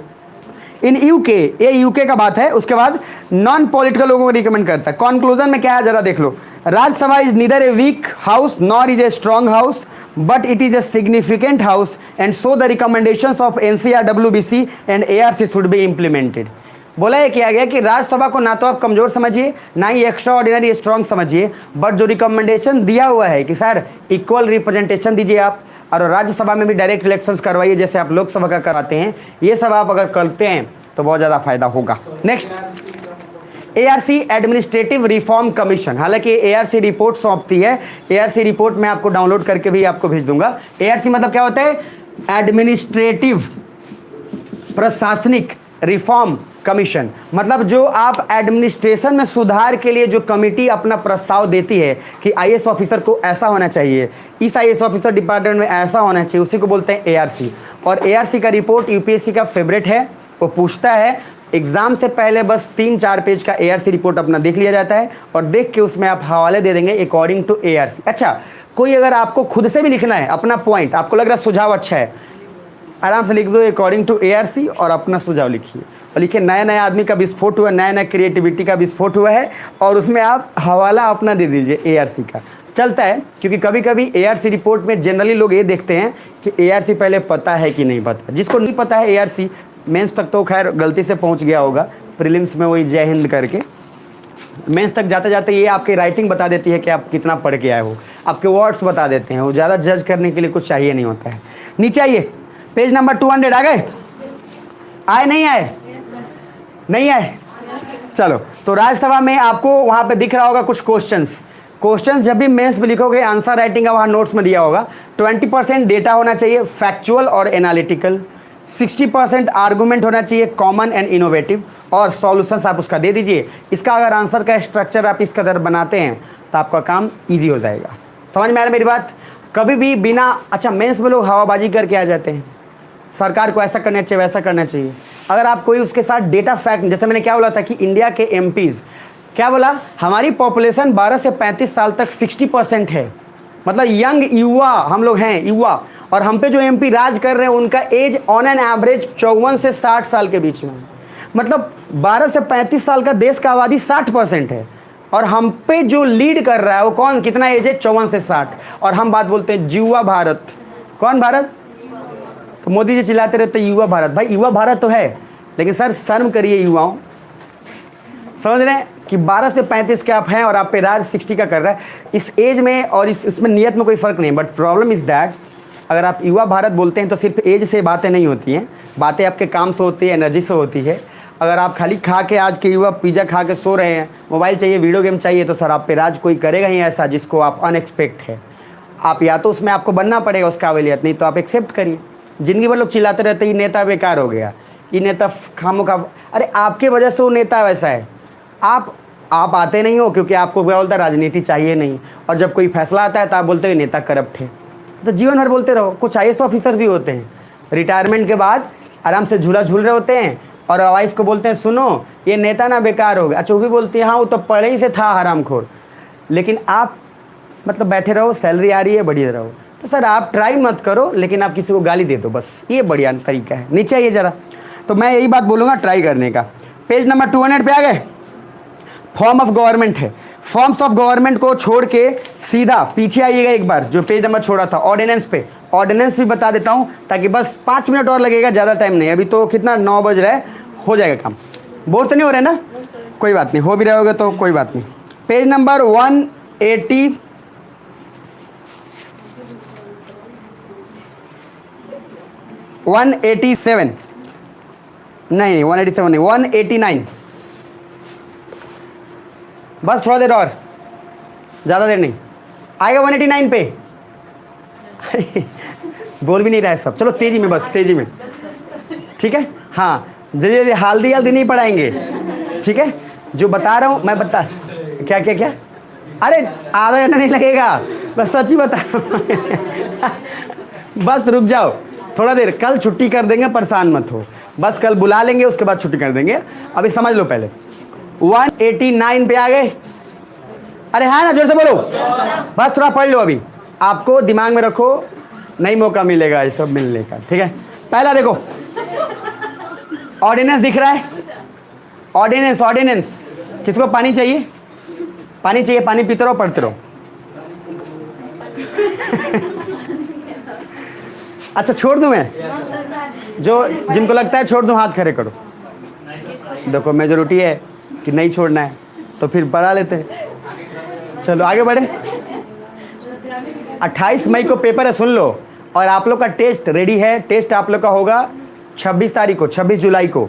तो 26 जुलाई को रेडी। और मैं कसम से बता रहा हूँ आपको, ईमानदारी से, उसमें से जिसका टेस्ट सिर्फ उतना आएगा, सिर्फ उतना ही सेलेक्टेड बंदा, पहले मैं वहाँ के बैच को भी सेलेक्ट करके रखा हूँ, उतना ही बैच को ही मैं एक्स्ट्रा टाइम उसके बाद दूंगा। बाकी जिनको एकदम स्वतः आप हैं इंडिपेंडेंट, बस 2 घंटा पढ़िए, चुपचाप जाइएगा। इसलिए उस एग्ज़ाम के रिजल्ट के बिहाफ पे मैं किसी को रेडी रखूँगा, मैं पहले बता देता हूँ आपको। क्योंकि इतना आसान अगर रहता तो आराम से हो जाता। जितना पढ़ाए वो सब। अभी रुक जाओ। और दूसरी चीज़ सुनना ध्यान से, 26 जुलाई बोल दें, अब समझ लो।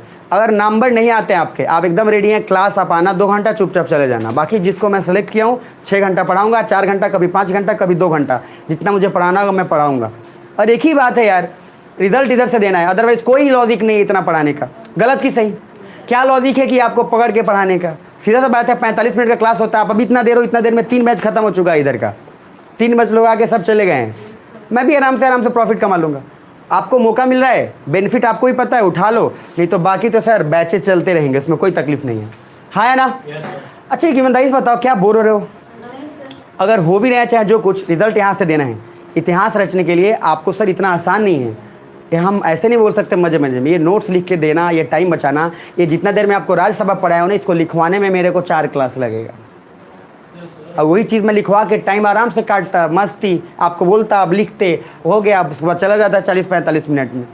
सुन पा रहे मेरी बात? बहुत तरीके हैं, बट यार इधर स्टार्ट करने का एक ही रीज़न है, देना है तो देना है, रचना है इतिहास तो रचना है। अरे हो जाएगा?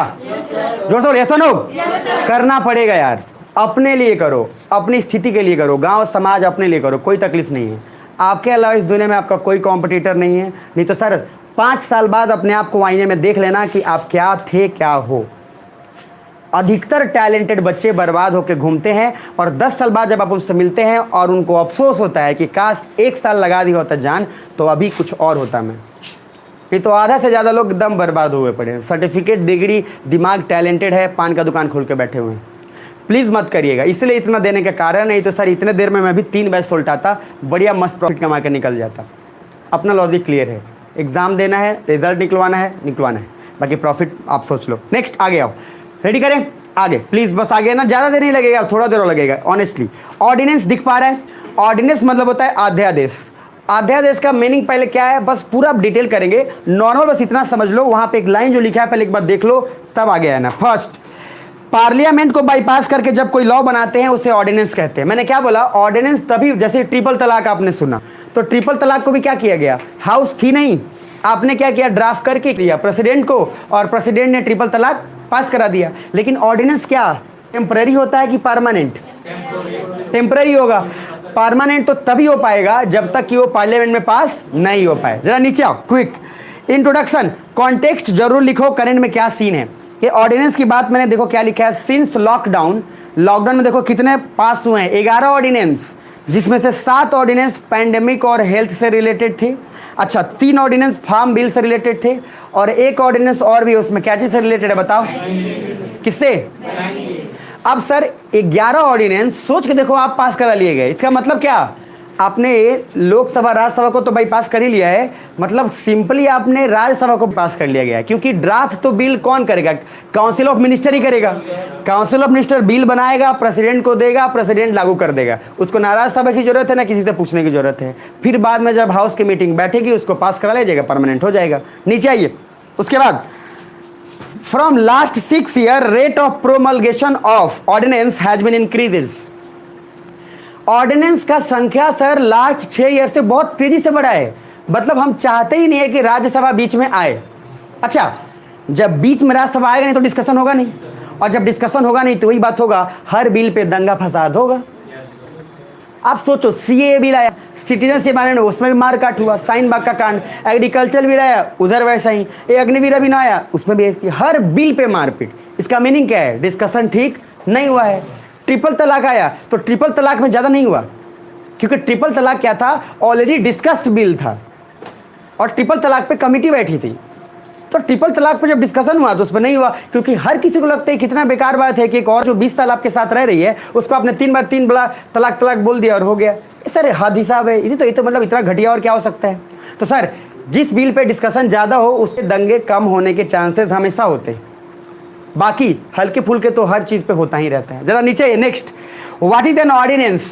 पहली बात उसको डिफाइन नॉर्मली एक सेंटेंस में है, देख लो, temporary law which is promulgated by the president of India. एक टेम्पररी लॉ है जो लागू किसके द्वारा किया जाएगा, प्रेसिडेंट के द्वारा, लेकिन प्रेसिडेंट को दिया कौन है ड्राफ्ट करके, काउंसिल ऑफ मिनिस्टर। सुन पा रहे हो? बस नीचे आओ। उसके बाद on the recommendation of union cabinet when parliament is not in session, वहां पे एक डायग्राम बनाया हुआ, देख लो ध्यान से। पहला टेम्पररी लॉ, उसके बाद कहाँ गया प्रेसिडेंट, और प्रेसिडेंट के बाद कहाँ गया यूनियन कैबिनेट।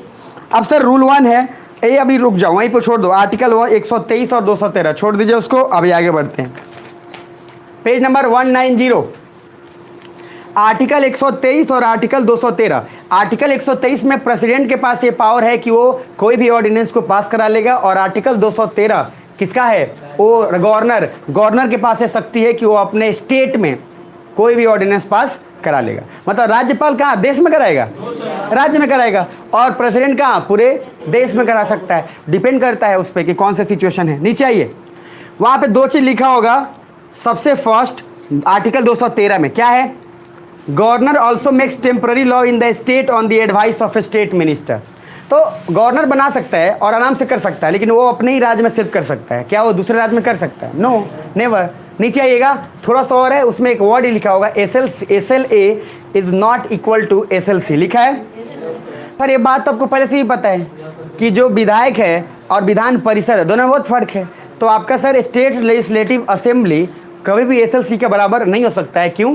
SLC का इलेक्शन क्या बोला था, डायरेक्ट प्लस इनडायरेक्ट होता है, जबकि SLA का इलेक्शन क्या होता है, डायरेक्ट होता है। तो ऑलवेज क्या है, rule 1, always elected is greater then appointed और नॉमिनेटेड। बस थोड़ा सा और है, नीचे देख लो, SLC भी नहीं रहे तब भी governor easily law ordinance promote कर लेगा। यूनिकैमरल मतलब इवनिंग में क्या बोला था अभी, जिसमें सिंगल हाउस हो, या तो लोकसभा या राज्यसभा। बाई कैमरल क्या, दोनों हाउसेज हो, लोकसभा और राज्यसभा। यूनिकैमरल में SLA नॉट इन सेशन तब भी गवर्नर ऑर्डिनेंस पास करा लेगा, याद रखिएगा। और बाई कैमरल अगर है, SLA SLC नहीं है तब भी ऑर्डिनेंस पास हो जाएगा। अब जरा नीचे आना और थोड़ा समझना, कॉन्क्लूजन में मैंने 2 चीज लिखा होगा, आर्टिकल 1, 2, 3 लिखा है। 1, 2, 3 Lok Sabha equal to Rajya Sabha has equal power of law making. दूसरा in 2, 1, 3 SLA not equal to SLC but फिर भी governor can pass the ordinance. अगर SLA SLC के बराबर हो चाहे नहीं, कोई फर्क नहीं पड़ता, गवर्नर के पास एक औकात है, एक कैपेसिटी है 213 आर्टिकल के तहत कि ये कोई भी ऑर्डिनेंस अपने राज्य में पास करा लेगा। जरा नीचे आइए, वहाँ पे एक डायग्राम दिखा होगा, बड़ा प्यार से दिख पा रहा है, उसी डायग्राम में पूरा का पूरा ऑर्डिनेंस, और मेंस में आप इसी तरीके से एक टेबल बना के आ जाओगे, ये आपको बहुत हेल्प करेगा।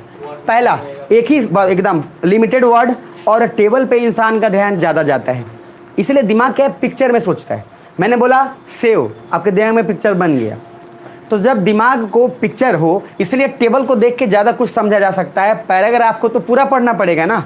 इसलिए आईएएस ऑफिसर्स आप जब देखोगे, जब वो लोग आ जाते हैं और जनरली उनको जब वो रिपोर्ट मांगते हैं तो बोलते हैं टेबल के फॉर्मेट पे दो, क्योंकि टेबल के फॉर्मेट पे आप जल्दी किसी चीज़ को ऑब्जर्व करके ज़्यादा कुछ कम टाइम में ग्रास्प कर सकते हैं, है या ना। बस थोड़ा देर और नीचे देख लो। पहला पॉइंट क्या है बताओ जरा, ऑर्डिनेंस का लेफ्ट साइड में क्या लिखा है, parliament is not in session. तो अगर पार्लियामेंट सेशन में नहीं है तब ऑर्डिनेंस पास होगा, नहीं तो पार्लियामेंट रहेगी तो ऑर्डिनेंस का फिर मतलब क्या रह जाएगा। दूसरा पॉइंट क्या है बताओ, इमीडिएट एक्शन रिक्वायर्ड, मतलब आपको क्या करना है, नॉर्मली सिर्फ ये घेरा बनाइए, ये ऑर्डिनेंस लिखिए और इसी का यहाँ फीचर लिख दीजिए। पहला बोलो जल्दी, तो पार्लियामेंट नॉट इन सेशन। दूसरा इमीडिएट एक्शन। सर ये तभी ऑर्डिनेंस तो तभी आप बनाते हो जब आपको इमीडिएट एक्शन की जरूरत है। जैसे आपको क्या लगा, अब इमरजेंसी या नेशनल सिक्योरिटी के लिए जरूरत है, आपने खटाक से क्या किया, दो काम किया। सबसे फर्स्ट, सर जितना जल्दी आप सिक्योरिटी के लिए प्रोवाइड करोगे तो ऑर्डिनेंस इमीडिएट ही में बनाया जाता है। ऑर्डिनेंस है तो थोड़ी आराम से सो के तब बना रहे हो। अरे ऑर्डिनेंस तो हमेशा इमरजेंसी सिचुएशन में बनाया जाता है। ऐसा थोड़ी है कि सर ऑर्डिनेंस तब पास किया जाएगा जब ऐसे सोच समझ के कि आराम से खा पी लेते हैं तब बनाते हैं। Ordinance is always an immediate action. Ordinance हमेशा इमीडिएट एक्शन की जरूरत है तभी होती है, इमरजेंसी की जरूरत हो। अच्छा क्या किया, दिमाग क्या लगाया, जम्मू कश्मीर में बिल पास कराना था, उसको पता था कि इसलिए हमको परमिशन देगा नहीं वहाँ का विधायक लोग, एमपी लोग। क्या किया, एक ही काम किया, ऑर्डिनेंस लगाया, गवर्नर से पूछ लिया, हेलो, गवर्नर ने बोल दिया हाँ पास हो गया, बाद में पार्लियामेंट में आया, पास करा के निकाल दिया काम। अब जरा नेक्स्ट नीचे आओ, दूसरा पॉइंट। तीसरा क्या है, must be approved in next session in और 6 वीक्स। मैंने क्या बोला था, वो तो टेम्पररी है ना, लेकिन जैसे ही आएगा तो मैंने क्या बोला, नियम कॉन्स्टिट्यूशन में है कि 6 महीना में हाउस को एक बार बैठना पड़ेगा। अच्छा जब 6 महीना में बैठना पड़ेगा तो हाउस जैसे ही बैठा उसके बाद 6 वीक का वक्त एक्स्ट्रा मिलेगा और उन 6 सप्ताह में आपको मेजोरिटी के साथ उस लॉ को पास करा लेना होगा। अगर पास हो गया तो लॉ बन गया, नहीं पास हुआ तो बस वो ख़त्म हो जाएगा। उसके बाद उसका कोई दूर दूर तक कोई कहीं पे भी इम्पैक्ट इफेक्ट कहीं नहीं पड़ेगा। सुन पा रहे हैं, इसलिए हम ऑर्डिनेंस को क्या बोलेंगे, टेम्पररी या परमानेंट, परमानेंट टेम्पररी। जरा नीचे आना, next third fourth point, must be approved in next session और उसमें लिखा है parliament and parliament within 6 week, तो पार्लियामेंट में ही पास कराओगे। Next, normal law back date पे लग सकता है, देन ऑर्डिनेंस भी लग सकता है। अच्छा मैंने आपको 2 लॉ पढ़ाए थे, एक क्रिमिनल लॉ एक सिविल लॉ। तो सिविल लॉ में क्या बोला था, बैक डेट पे सिविल लॉ लगेगा। अरे सिविल लॉ बैक डेट पे लगेगा, क्रिमिनल लॉ बैक डेट पे। जैसे बोला था निर्भया रेप केस, तो निर्भया रेप केस में चूंकि वो जुवेनाइल था, सुनना वो जुवेनाइल था, तो जुवेनाइल था तो उसको सजा उसने भी किया था, सेम उतना ही सजा, सेम उतना ही उसका भी इफेक्ट था, उससे भी सर वो भी रेपिस्ट था। बट पूरा देश चिल्लाता रहा फिर भी उसको सज़ा नहीं मिला। क्यों? क्योंकि नियम ही ऐसा नहीं था कि क्या है कि क्रिमिनल जो भी कोई हो और वो अगर 18 से कम का हो तो उसको जस्टिस जुवेनाइल एक्ट के अकॉर्डिंग उसको सज़ा मिलेगा, तो उसको उसी अकॉर्डिंग मिला। क्यों? क्योंकि क्रिमिनल डेट पे उस समय तक कोई ऐसा नियम नहीं था। लेकिन जैसे उसके बाद ये नियम बना कि अब कोई भी हो, किसी एज का हो, उसको सज़ा मिलेगा। लेकिन क्या क्रिमिनल लॉ में बैक डेट पे लागू नहीं होता है। तो क्रिमिनल लॉ में बैक डेट पे लागू नहीं होता है, लेकिन अगर क्रेडिट कार्ड का बिल नहीं चुकाए हो तो पीछे का पूरा हिसाब किताब चुका के आपको देना पड़ेगा, मतलब पीछे का भी आपको हिसाब किताब लेना पड़ेगा। लेकिन क्रिमिनल लॉ में क्या नियम है, बैक डेट पे लागू नहीं होगा। मतलब अगर कोई सजा, कोई 10 मर्डर किया है और उस समय तक कोई रूल अगर नहीं है और उसके बाद कोई रूल आता है और उसके बाद अगर कोई कमिटमेंट करता है तो सिर्फ एक ही मर्डर काउंट किया जाएगा, 10 मर्डर काउंट। सर ये नियम है और लॉ इज लॉ। और मैं बोला था जब तक आईएएस नहीं बनो तब तक दिमाग में रखना, law is always greater than people. चाहे आपको अच्छा लगे या बुरा लगे, आप आईएएस बनने आए हैं तो दिमाग में रखिएगा, लॉ को सुपीरियर रखिएगा हमेशा। हाँ अगर झंडा फहराना है, नेतागिरी करना है तो सर लाल किला है, जाके नेतागिरी आराम से करिए, झंडे फहराइए जंतर मंतर पे। आइए next, ordinance can also be retrospective. Retrospective मतलब होता है बैक डेट पे जो लगे। सुन पा रहे हैं? मतलब ऑर्डिनेंस बैक डेट पे लगाया जा सकता है, ये बहुत इंपॉर्टेंट बात है। Next point, ordinance is not related to national emergency, ये दिमाग में रखिएगा। ऑर्डिनेंस को हमेशा नेशनल इमरजेंसी के तहत नहीं रखा जाता है, वो एक अलग प्रावधान चलता है उसका। नीचे आइएगा, ordinance is not a substitute for legislative action. Ordinance कोई सब्स्टिट्यूट, कोई ऑप्शनल नहीं है कि आप चाहते हैं कि लेजिस्लेटिव उसमें ना आए और बिना उसी के पास करा ले। मतलब आप जो राज्यसभा है उस राज्यसभा को आप हटा के खुद से चाहे पास करा सकते हैं। ऑर्डिनेंस उसका ऑप्शनल नहीं है, आपको इसका दूसरा उपाय ढूंढना पड़ेगा, मतलब दूसरा ढूंढे। तो मैंने क्या क्या बोला? फर्स्ट, ऑर्डिनेंस तब लागू होगा जब पार्लियामेंट सेशन में होगा। गलत कि सही? बहुत बढ़िया। तो when parliament is not in session. दूसरा पॉइंट, इमीडिएट या इमीडिएट एक्शन। उसके बाद इट्स ए टेम्पररी और परमानेंट। टेम्पररी 6 वीक में अगर प्रूफ करेगा तो पास, ठीक है, नहीं तो उसके बाद लॉस्ट। यहाँ तक ठीक। और ऑर्डिनेंस क्या बैकडेट पे लागू होगा? बिल्कुल होगा। और ऑर्डिनेंस को इसलिए रेट्रोस्पेक्टिव बोलेंगे। अब जरा नेक्स्ट पेज पे आना, 191 पे, बस लास्ट है, इसके आगे कुछ नहीं है। आगे comparison between ordinances and regular legislative action होगा। मतलब ऑर्डिनेंस के बीच में और नॉर्मल लेजिस्लेटिव एक्शन के बीच में क्या क्या फर्क है, जरा देख लो। इतना देख लोगे पूरा हो जाएगा। 6 number, ordinance is not a substitute for legislative action. मैंने क्या बोला था कि ऑर्डिनेंस आप क्यों पास करा रहे हो? आप जैसे चाहते हो कि राज्यसभा हस्तक्षेप नहीं करे, तो लोकसभा ने उसको उसी तरह से बिल बनाया कि राज्यसभा का रोल नहीं है। लेकिन हमेशा आप नहीं कर सकते ना। तो ऑर्डिनेंस कभी भी ये परमानेंट सॉल्यूशन नहीं है कि हर बार आप लेजिस्लेटिव एक्शन की जगह पे ऐसा कर लो। आपको दूसरा कोई उपाय ढूंढना पड़ेगा। मतलब कि आप नॉर्मली ये नहीं सोच सकते कि जब भी कोई बिल आपको हक में है, आप सोचें राज्यसभा को ना लाएं। आपने क्या किया? ऑर्डिनेंस पास करा दिया। ऑर्डिनेंस पास करा, राज्यसभा आएगा नहीं। तो हर बार ऐसा थोड़ी कर सकते हैं आप, ये तो अवहेलना है। नीचे आइए। उसके बाद, ordinance is under the meaning of law under the constitution. पहली बात, ऑर्डिनेंस जो है under the meaning of law, constitution के लॉ के अंडर है। ये पहली बात, ये सर ऐसा नहीं कि बनाया गया है, कॉन्स्टिट्यूशन में इसका प्रावधान दिया गया हुआ है बहुत बारीकी तरीके से। सेकेंड पॉइंट, नेक्स्ट इंपॉर्टेंट, कोटर्मिनस या फिर को extensive is with the powers of parliament. मतलब पार्लियामेंट जिन जिन चीज़ों पे कानून बना सकती है, ऑर्डिनेंस भी उन सब चीज़ों पे बन सकता है। ये बहुत इंपॉर्टेंट है। ऑर्डिनेंस किसी भी चीज़ पे बन सकता है जिस चीज़ पे पार्लियामेंट लॉ बना सकती है। लेकिन एक अभी एक्सेप्शन मिलेगा जस्ट नीचे, उसका मजेदार आएगा, आपको मजा। थर्ड पॉइंट देखो जरा, क्या है थर्ड पॉइंट? बताओ क्या है? Means ordinance can be on ordinary bill, money bill, financial bill. तो ऑर्डिनेंस किसी भी बिल पे पास हो सकता है। लेकिन जरा नीचे आओ। First, but ordinance can't be passed on constitutional amendment bill. अच्छा, ऑर्डिनेंस अगर कॉन्स्टिट्यूशनल अमेंडमेंट बिल पे पास हो जाएगा, आप समझ रहे हो कि संविधान में आपने संशोधन कर दिया मजे मजे में। संविधान में संशोधन करने का सिर्फ पार्लियामेंट को पावर है आर्टिकल 368 के अकॉर्डिंग, और आप संशोधन कर रहे हो किसके थ्रू? ऑर्डिनेंस के थ्रू। तो फिर ये संविधान का वैल्यू क्या रह जाएगा? अरे क्योंकि संविधान बड़ा है तब तो उसकी वैल्यू है, क्योंकि आपके पास पावर है तब आप डीएम हो। पावर छीन लिया गया, आप नॉर्मल इंसान हो। तो संविधान इसलिए है क्योंकि they have the value. Parliament की वैल्यू इसलिए है क्योंकि पार्लियामेंट के पास पावर है। पार्लियामेंट का पावर छीन लो, पार्लियामेंट नहीं रह जाएगा। क्या समझ पा रहे हो? तो सर अगर ऑर्डिनेंस में भी संविधान में संशोधन कर लिया जाएगा तो फिर बात ही क्या रह जाएगी? फिर ये तो पूरा स्ट्रक्चर ही बेकार हो गया। क्योंकि ऑर्डिनेंस में मतलब क्या है? लोकसभा ना सेशन में है ना राज्यसभा सेशन में है, मतलब पार्लियामेंट ही सेशन में नहीं है। मजे से प्रेसिडेंट ने पास करा लिया, तब तो पूरा स्ट्रक्चर ही बेकार हो गया और हमारे कर्ता धर्ता सब हो गया एकदम बेकार। क्या समझ पा रहे हो? तो ऑर्डिनेंस रेट्रोस्पेक्टिव हो सकता है कि नहीं, पहले ये बताओ। है, बैक डेट पे लागू होगा। ऑर्डिनेंस इज जो आर्टिकल 213 है, उस 213 में प्रेसिडेंट लागू करेगा कि गवर्नर? गवर्नर। तो 213 का अधिकार किसके पास है? गवर्नर के पास। ये मत समझ लो कि आर्टिकल नंबर ज़्यादा है तो गवर्नर को, अरे ऐसा मत सोचा करो। याद रखना, यहाँ आर्टिकल का कॉन्सेप्ट उल्टा चलता है। यहाँ पहले सेंटर का पावर ज़्यादा होगा, फिर किसका? स्टेट का। आप लोग क्या सोच लेते हो कि 123 ज़्यादा है कि 113 ज़्यादा है?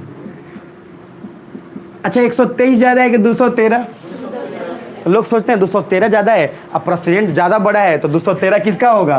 प्रेसिडेंट। अरे ऐसा नहीं सोचना है, आपको ये सोचना है जिसका पावर ज़्यादा है उसके लिए नियम पहले आएगा। तो article 1, 2, 3 is related with president and article 2 and 3 related with governor. बस थोड़ा सा और है, 5 मिनट, बस 5 मिनट के बाद 5 मिनट और पढ़ाऊंगा, उसके बाद खत्म कर दूंगा। आगे नेक्स्ट आ जाओ बस। मीन्स ऑर्डिनेंस कैन भी, यहाँ पर नीचे आप प्लीज, क्या ऑर्डिनेंस पूरा का पूरा हर जगह पे पास हो सकता है? Yes, except constitutional amendment bill. बाकी ऑर्डिनेंस किसी भी चीज पे पास किया जा सकता है। बस नीचे आ जाओ।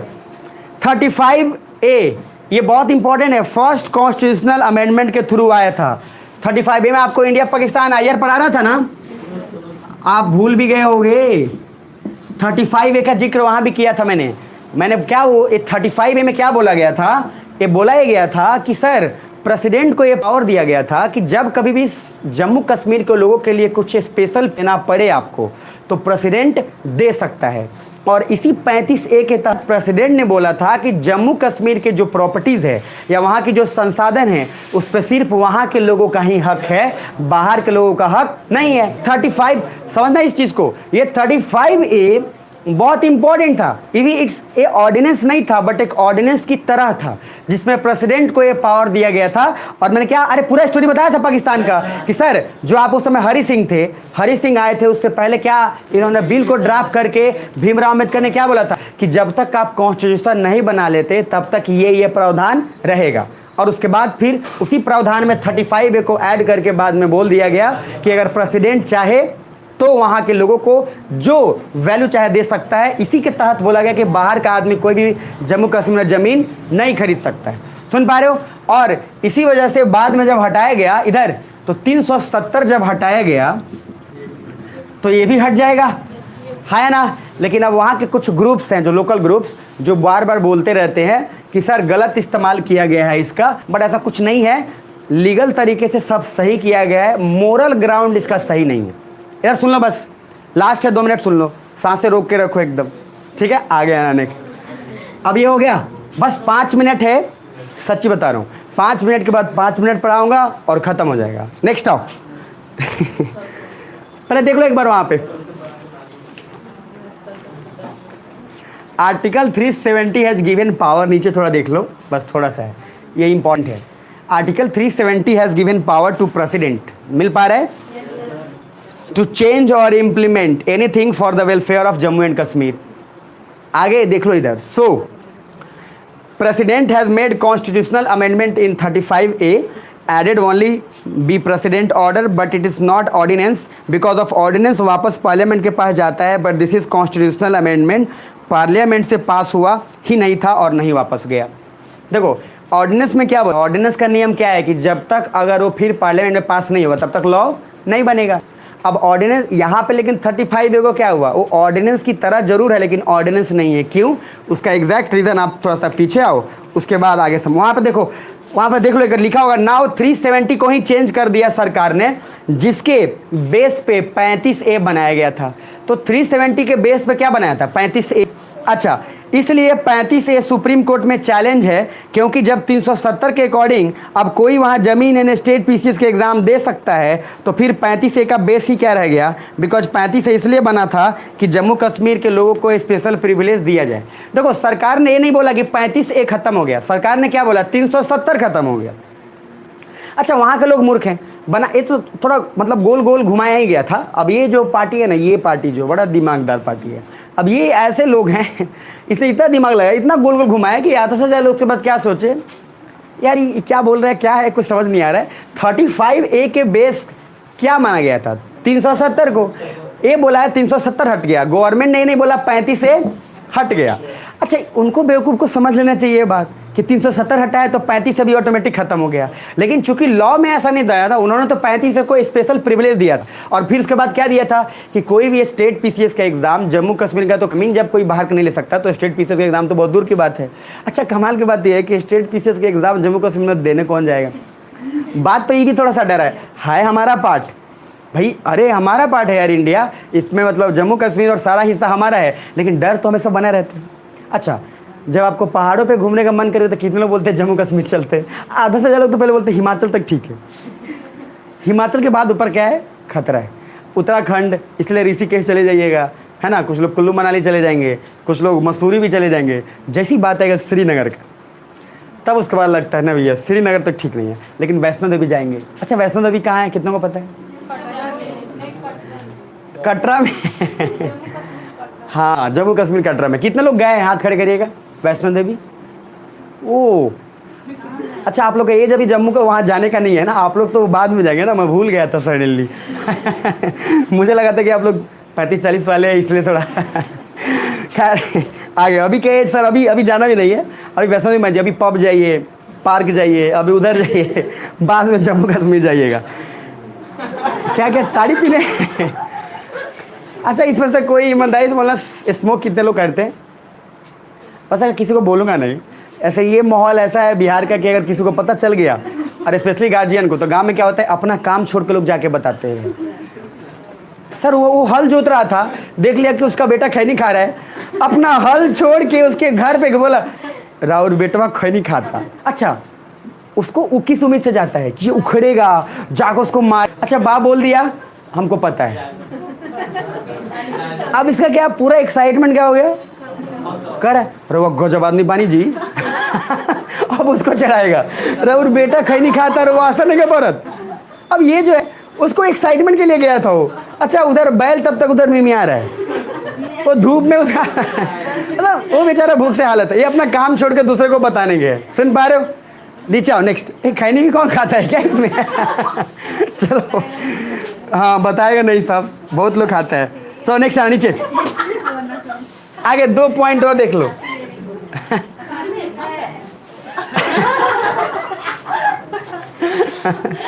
कोई बात नहीं, मैं किसी को जज करने वाला नहीं हूँ, रिलैक्स रहो बस, ठीक है पढ़ लोगे मजा आ जाएगा। चलो आ जाओ, बस एक लास्ट बचा है, इसके बाद नहीं होगा, ठीक है आ जाओ। पेज नंबर 192, अरे जल्दी आ जाओ, 2 पेज और है, 2 पेज और देख लो। हो गया, हो नॉर्मल हो गया, हो गया नॉर्मल। और हंसना है? अच्छा और हंसना है तो मैं शायरी सुना देता हूँ, हंस लो। चलो आगे बढ़ देते हैं, बड़े आगे। देखो आप लोग का जो एज भी है ना वैसा है, बड़ा ड्रास्टिक एज होता है, ये एज बनने बिगड़ने वाला पूरा होता है। इस एज में एनर्जी बहुत ज़्यादा होता है, आप जितना इस्तेमाल कर सकते हो कि आप पढ़ाई यूटिलाइज कर लिए, काम बन गया, नहीं तो फिर बाद में क्या है ना, वो फिर पूरा बेकार हो जाता है। अभी मैंने बोला था ना कि 16 से 20 वाला जो एज होता है उसमें जान देने और लेने वाला बात होता है पूरा। अरे तुम्हारे लिए तो चांद तारे ला देंगे, जान ये वो खूब। अच्छा जैसे 35-40 के बीच में होता है तो हम क्या लाएं? ये अलग होता है। उस एज में आपको कोई मिलेगा नहीं, अरे स्वाभाविक बात है, नेचुरल है। क्या बोल रहे हैं आप भी नहीं? अरे हम क्यों लाएंगे भाई? जब देखो 16 से 20-24 जो है नॉर्मल, हर कोई उस एज से गुजरता है। उसमें मैंने आपको क्या पढ़ाया था, अभी एक कहानी पढ़ाया था ना, किसका नाम बताया था? उसने कहा था। सोचो प्यार करते रहता है, वो भी 16 से 20 में, उसकी शादी हो गई रहती है, उसका हस्बैंड कहीं और है और सैनिक में है, और वो बहुत दिन से लापता है, कोई चिट्ठी नहीं आई है, शादी हो चुकी है, और फिर भी क्या बोलता है ये, फिर भी बोलती है कि मेरे पति नहीं मिल रहे। वो बोलता है क्या, हम खोज के लाएंगे ना। ये तो एज होता है, ये 16 से 20-24 वाला होता है। अच्छा जैसी 30 के बाद इसकी भी शादी हो चुकी है, और जिससे प्यार करता है उसकी भी कहीं और हो गई है, दोनों का मामला सेट हो चुका है। अच्छा 35-40 में फिर मिलेंगे, बोलो और क्या हो रहा है? अच्छा मनहूस की तरह बात करेंगे, उसके बाद बोलेगा कि बिना बोले कॉफी छोड़ो चांद तारे आ जाते थे। सुन पा रहे हो? अब क्या है, चाहते सुनाओ, हाथ खड़े करो। चलो मेजोरिटी कम है, नहीं सुनाएंगे। आगे नेक्स्ट। देखो जिस एज में अगर इस एज में कोई सुस्त है और भर बात में उसको लग रहा है कि अरे क्या बोल रहा है, तो समझो कि सर वो दिक्कत है। ये एज ऐसा है, उतावलापन है, इसमें आपको इसी एज में बनना बिखरना पड़ेगा, क्योंकि 21-22 में जो आईएएस बनता है ना, क्या हो गया बस सुनो, 21-22 में अगर कोई आईएएस बनता है उसका अलग टस्ट है। प्रदीप सिंह गोपालगंज का आईएएस बना, 21-22 साल में बनेगा, उसमें मैच्योरिटी कभी भी आएगी, एज के अकॉर्डिंग ही आएगी। लेकिन आईएएस तो है वो, और वो इंपॉर्टेंट उस समय का है। मैच्योरिटी कुछ चीज़ें ऐसी हैं जो आपको एज के बाद ही मिलेगी, अभी नहीं मिलेगी, बट फिर भी आपको बनना तो है, नहीं चाहिए। एक केस है देख लो 192 पे, एनालिसिस ऑफ ऑर्डिनेंस दिख पा रहा है, उसको देख लो। ऑर्डिनेंस में पहला बात, parliament democracy abuse president ordinance दिख पा रहा है। नीचे आओ, सेटिस्फैक्शन ऑफ प्रेसिडेंट नेसेसरी की इमीडिएट लॉ ऑर्डिनेंस की जरूरत थी।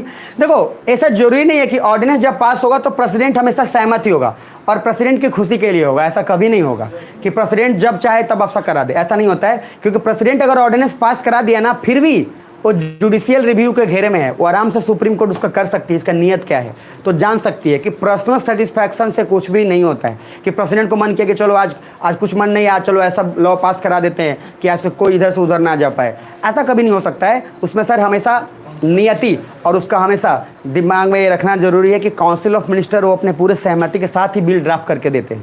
ऐसा नहीं है कि प्रेसिडेंट का मन हुआ तो कुछ भी कर दिया। पेज नंबर 193 पे आओ, बस खत्म हो गया। 192 सॉरी, हाँ 193, DC Wadhwa versus state of Bihar.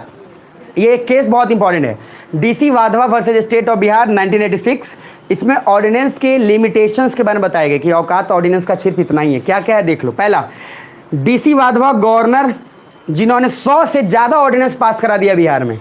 आप समझ रहे हो, 100 से ज़्यादा ऑर्डिनेंस, पागलपन देखो। पहले 100 से ज़्यादा ऑर्डिनेंस पास करा दिया तो इस पर क्रॉस चेक किया गया, तो सुप्रीम कोर्ट बोला ये मजाक चल रहा है। ये इधर 100 से ज़्यादा ऑर्डिनेंस मतलब क्या, वहाँ की सरकार गिर गई?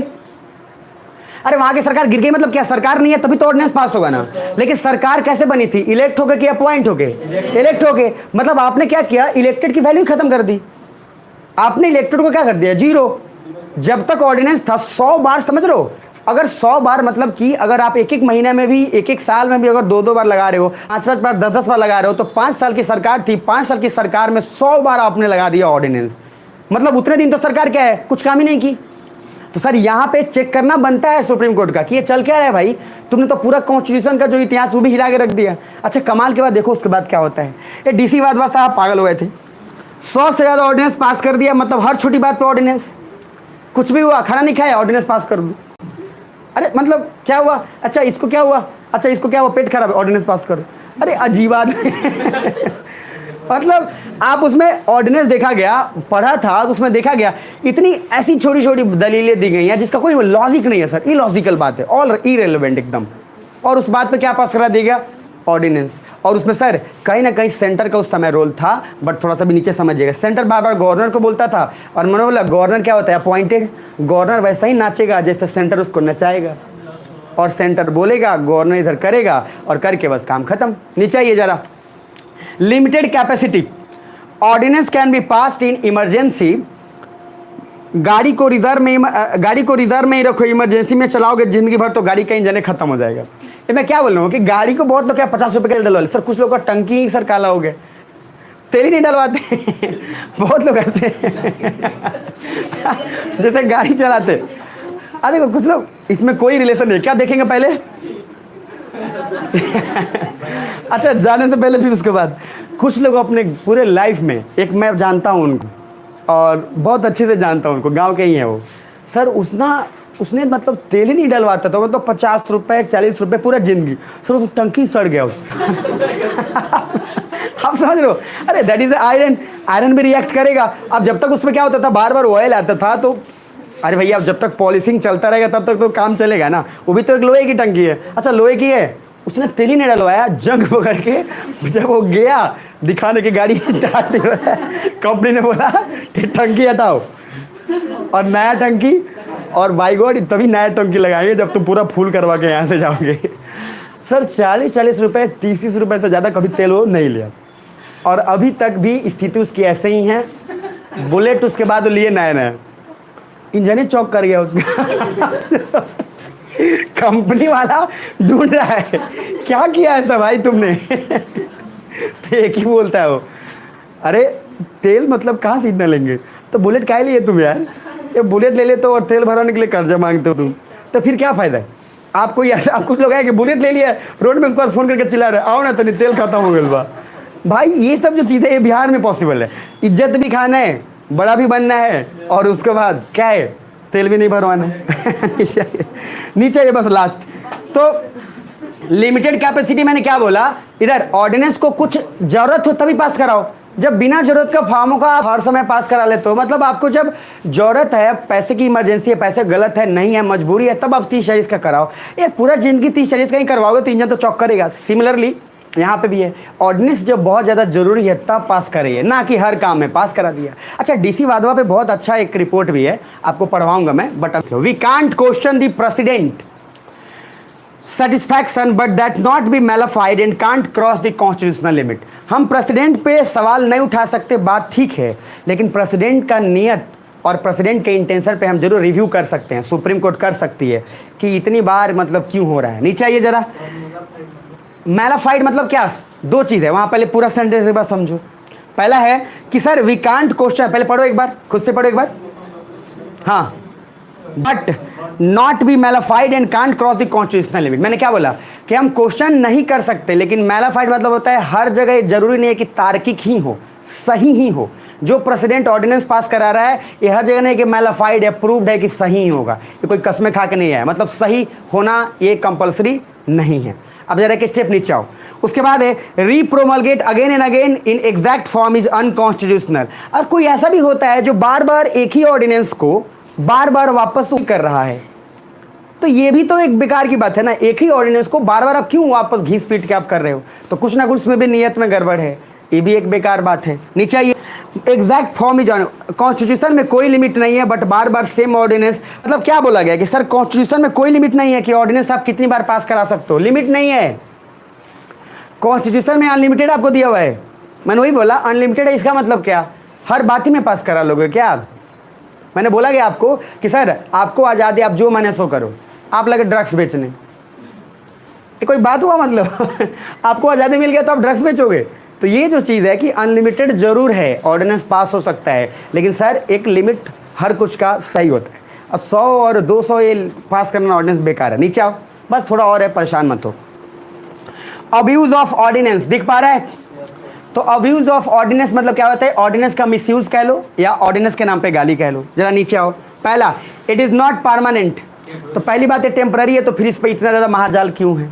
दूसरा पॉइंट, उसके बाद है stop gap measure. Stop gap measure होता है मतलब काम चलाओ, मतलब क्या, ये तो काम चलाओ ही है ना एक तरीके से, लेकिन काम चलाओ इसको बना क्यों रहे? बिल्कुल, अब काम चलाओ आप ला दे रहे हैं, लेकिन काम चलाओ का असर तो बहुत पड़ जा रहा है, बहुत खर्चे भी हो जा रहे हैं, बहुत लोग बर्बाद भी हो जा रहे हैं, तो उसको काम चलाओ ना रखिए। नीचे वाई वी प्रोमलगेट ऑर्डिनेंस, पहला देखो reduction reluctance to face legislature, दूसरा फियर ऑफ राज्यसभा डिफीट, और तीसरा है अपोजिशन डिसरप्शन में सुनना नहीं चाहते। Latest judgment Krishna Kumar versus Bihar.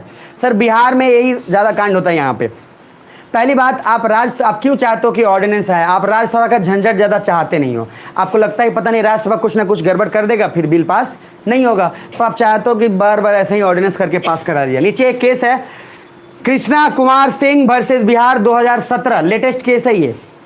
In 1989 Bihar has said 429 Sanskrit school होने चाहिए। ये बहुत इंपॉर्टेंट केस है, अभी समझ लो, ये आप सुनते रहो तो संस्कृत विद्यालय, उसका अभी मीनिंग समझो यहाँ पे एग्जैक्ट। इन 1989 में बोला गया था कि बिहार को 429 Sanskrit school will be converted into government school, मतलब 429 संस्कृत स्कूल को सरकारी स्कूल में कन्वर्ट कर दिया जाएगा। लेकिन अभी आगे देखो, बट 1992 तक स्कूल कम से कम 7 बार री इशू किया, बट एक बार भी असेंबली में बिल आने नहीं दिया। Then supreme court said this is fraud on the constitution and due to this judgment we learn that. Sir बोल दिया गया था 1989 में कि 429 संस्कृत स्कूल को गवर्नमेंट स्कूल में कन्वर्ट कर दिया जाएगा, लेकिन इस बिल को असेंबली में ना तो डिस्कस हुआ ना आने दिया गया। अब ये जो है आने ही नहीं दिया गया। आप सोचो 1989 में कहा गया था, we are right now in 2022, और ये 2017 में तब जाकर ये संज्ञान लेकर, वो भी स्वतः संज्ञान लेकर सुप्रीम कोर्ट ने बोला कि जब ऑलरेडी ये डिसाइडेड था और कॉन्स्टिट्यूशन के अकॉर्डिंग ऑलरेडी अमेंडमेंट करके बोल दिया गया था, तो अब तक फिर ये क्यों नहीं हुआ।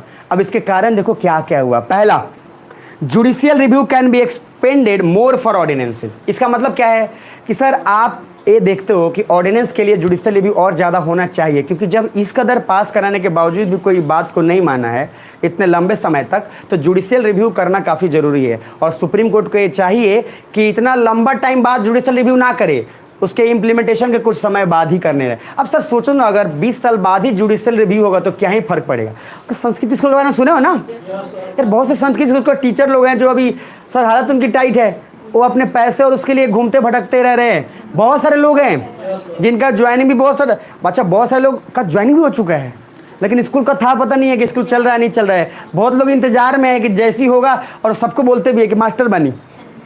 कहाँ के? संस्कृत स्कूल के। अच्छा संस्कृत स्कूल कहाँ है, बोले अभी आएगा तो बताएंगे। मतलब वो संस्कृत स्कूल जो है उसका कन्वर्जन अभी हुआ नहीं है, इसके पीछे बहुत सारी राजनीति है। बट अभी मोटा मोटी आप समझ लीजिए कि हमें जितना समझना है उसमें इंपॉर्टेंट क्या है, एक ही चीज़ का इंपॉर्टेंस है, क्या कि सर ये कॉन्स्टिट्यूशन के अगेंस्ट फ्रॉड है, क्योंकि कॉन्स्टिट्यूशन में जब ऑलरेडी ये बोल दिया गया था ऑर्डिनेंस के तहत ये फॉलो नहीं किया गया। दूसरा पॉइंट आओ, मोटिव ऑफ प्रेसिडेंट और गवर्नर, क्या कोई मोटिव रहा था? पहले इंपॉर्टेंट बात है कि मोटिव क्या गलत या सही क्या रहा, ये तो चेक करने की बात जरूर है। तीसरा पॉइंट, इफ प्रेसिडेंट और governor decided to bring ordinance then कुछ चीज़ों को पूछ कर करा था, दैट इज एग्जामिन करने की कोशिश करी थी। कंक्लूजन में क्या है, it should not be cynical, cynical मतलब होता है स्वार्थी, तो it should not be cynical move over political control, here political power को क्या है सर साइड में रखना चाहिए। मतलब कि ये आप स्वार्थीपन से ऑर्डिनेंस मत पास करवाइए क्योंकि आप चाहते हैं, अगर आप स्वार्थ सर इमरजेंसी में जैसे बोला गया इंदिरा गांधी के नाम पे देश की आंधी इंदिरा गांधी, तो इंदिरा गांधी का नाम क्या है, इमरजेंसी उनके साथ जुड़ा रहता है। जो भी कोई आम आदमी है ना जैसी ही बात करेगा इंदिरा गांधी, इमरजेंसी शब्द उनके आए वो, और उनका समय बड़ा आपातकालीन स्थिति लगा। अच्छा आपातकालीन स्थिति लगा तो पता, लेकिन क्यों क्या उसको कारण नहीं पता, उसको इसमें इंटरेस्ट भी नहीं है आम आदमी को जानने में। ये मैंगो मैन लोग को इंटरेस्ट भी नहीं, मैंगो मैन को इसी बात में इंटरेस्ट रहता है कि मसाला मिल जाए और मसाला मिले अपन खुश रहें। जैसा ये बोला था ना कि बहुत राजनीति के लोग कहते हैं कि हनुमान जी जो थे वो मुसलमान थे आपको सुन के अजीब लग रहा है, अरे बोला कि हनुमान जी मुसलमान है, क्यों? जैसे रहमान है, जैसे अरमान है, उसी तरह हनुमान है आप सोचो ना, मुस्लिम है रहमान, उसके बाद क्या है अरमान, तो ये क्या है हनुमान, इसलिए बाद में बोला हनुमान तो हनुमान चेंज कर दिया गया ताकि कोई फिर राजनेता ना बोले कि क्या है हनुमान जी क्या थे मुसलमान थे। सर सुनना, अब सुनना, इतने मूर्ख बड़े पड़े हैं ना हमारे मतलब राजनीति में, और अस्पष्टतावादी वाले मूर्ख, मतलब लॉजिक के साथ मूर्खता है इनमें पूरा, एकदम कुछ भी मतलब कर देते हैं। कल भी मैंने बोला था कि एक आदमी ने बोला कि बंदर से इंसान बनने की प्रोसेस को अगर कोई देखा नहीं है तो हम कैसे माने कि हम बंदर से आए। मेरी बातों को ध्यान से समझना कि अगर इंसान अगर ये देखा ही नहीं कि बंदर से इंसान बना है तो हम कैसे माने कि, आप समझ रहे हो कुछ सर कुछ लोग को बाद में समझ में आएगा, देर से समझ में आता है। नीचे आओ, दूसरा पॉइंट ऑर्डिनेंस है, मतलब ये इंडिया में ही पॉसिबल है सर, इंडिया में मूर्खता का भरमार है। और मैंने बोला था कि मूर्ख लोगों में कॉन्फिडेंस ज़्यादा होता है, मूर्ख लोगों में हमेशा कॉन्फिडेंस ज़्यादा होता है, इसलिए कबीर बोले थे कि जिस पे नॉलेज कम होगा ना उस पर कॉन्फिडेंस हमेशा ज़्यादा होगा, जिसके पास ज्ञान कम है ना उसका कॉन्फिडेंस हमेशा हाई होगा, हम ये कर देंगे हम वो कर देंगे, क्योंकि जब नॉलेज आता है ना तब उसको धीरे धीरे एहसास होता है कि हाँ हम कर सकते हैं। इसलिए जो करने वाले इंसान हो ये बोलेगा हाँ यार थोड़ा टफ तो है लेकिन कर देंगे अपन, और जिसको नहीं करना ना बवाल ही बोलेगा अरे तोड़ देंगे फाड़ देंगे मार देंगे, ये ऐसे करेगा। अच्छा जैसे ही जाएगा उसके बाद चुपचाप शांत हो जाएगा और उसके बाद कुछ नहीं बोलेगा। इसलिए फ़र्क है मूर्ख लोगों में कबीर। इसलिए सर कबीर को क्या बोला गया था कि कबीर भी बोला गया था कि कबीर मूर्ख थे इसलिए कॉन्फिडेंस ज़्यादा था, उन पर टिप्पणी किया गया, पढ़ाऊँगा आगे आपको। इसलिए कबीर जो है नॉलेज कम था उनके पास, और कबीर हमेशा समाज सुधार पर बिलीव करते थे, तो वो हंटर लेके निकलते थे, उनको डर नहीं रहता था कि जो कोई जैसे बोला ना वो हिंदू मुस्लिम और मंदिर मस्जिद ये वाला, तो उस पर लेते थे कि काहे मतलब वो पीछा पड़े रहते थे कि ये हिंदू मुस्लिम कुछ नहीं होता है। नॉलेज कम था तो कॉन्फिडेंस ज़्यादा रहता है, इसीलिए उसमें एक बोले हैं जयशंकर प्रसाद और लोग भी उसके पहले भी बोले हैं कि पता नहीं कबीर में इतना कॉन्फिडेंस आया कहाँ से था। बाद में लिखा और देखा तो पता ये चला कि जब नॉलेज कम होता है तो कॉन्फिडेंस हमेशा ज़्यादा होता है। ये थोड़ा सा कहावत है और सही भी है कुछ स्तर पे। नीचे ये नेक्स्ट, अब सर लास्ट क्या है, ordinance are urgent hence parliament disruption should be less, यहाँ पॉलिटिकल पावर कम, इट मीन्स बैलेंस्ड कंक्लूजन।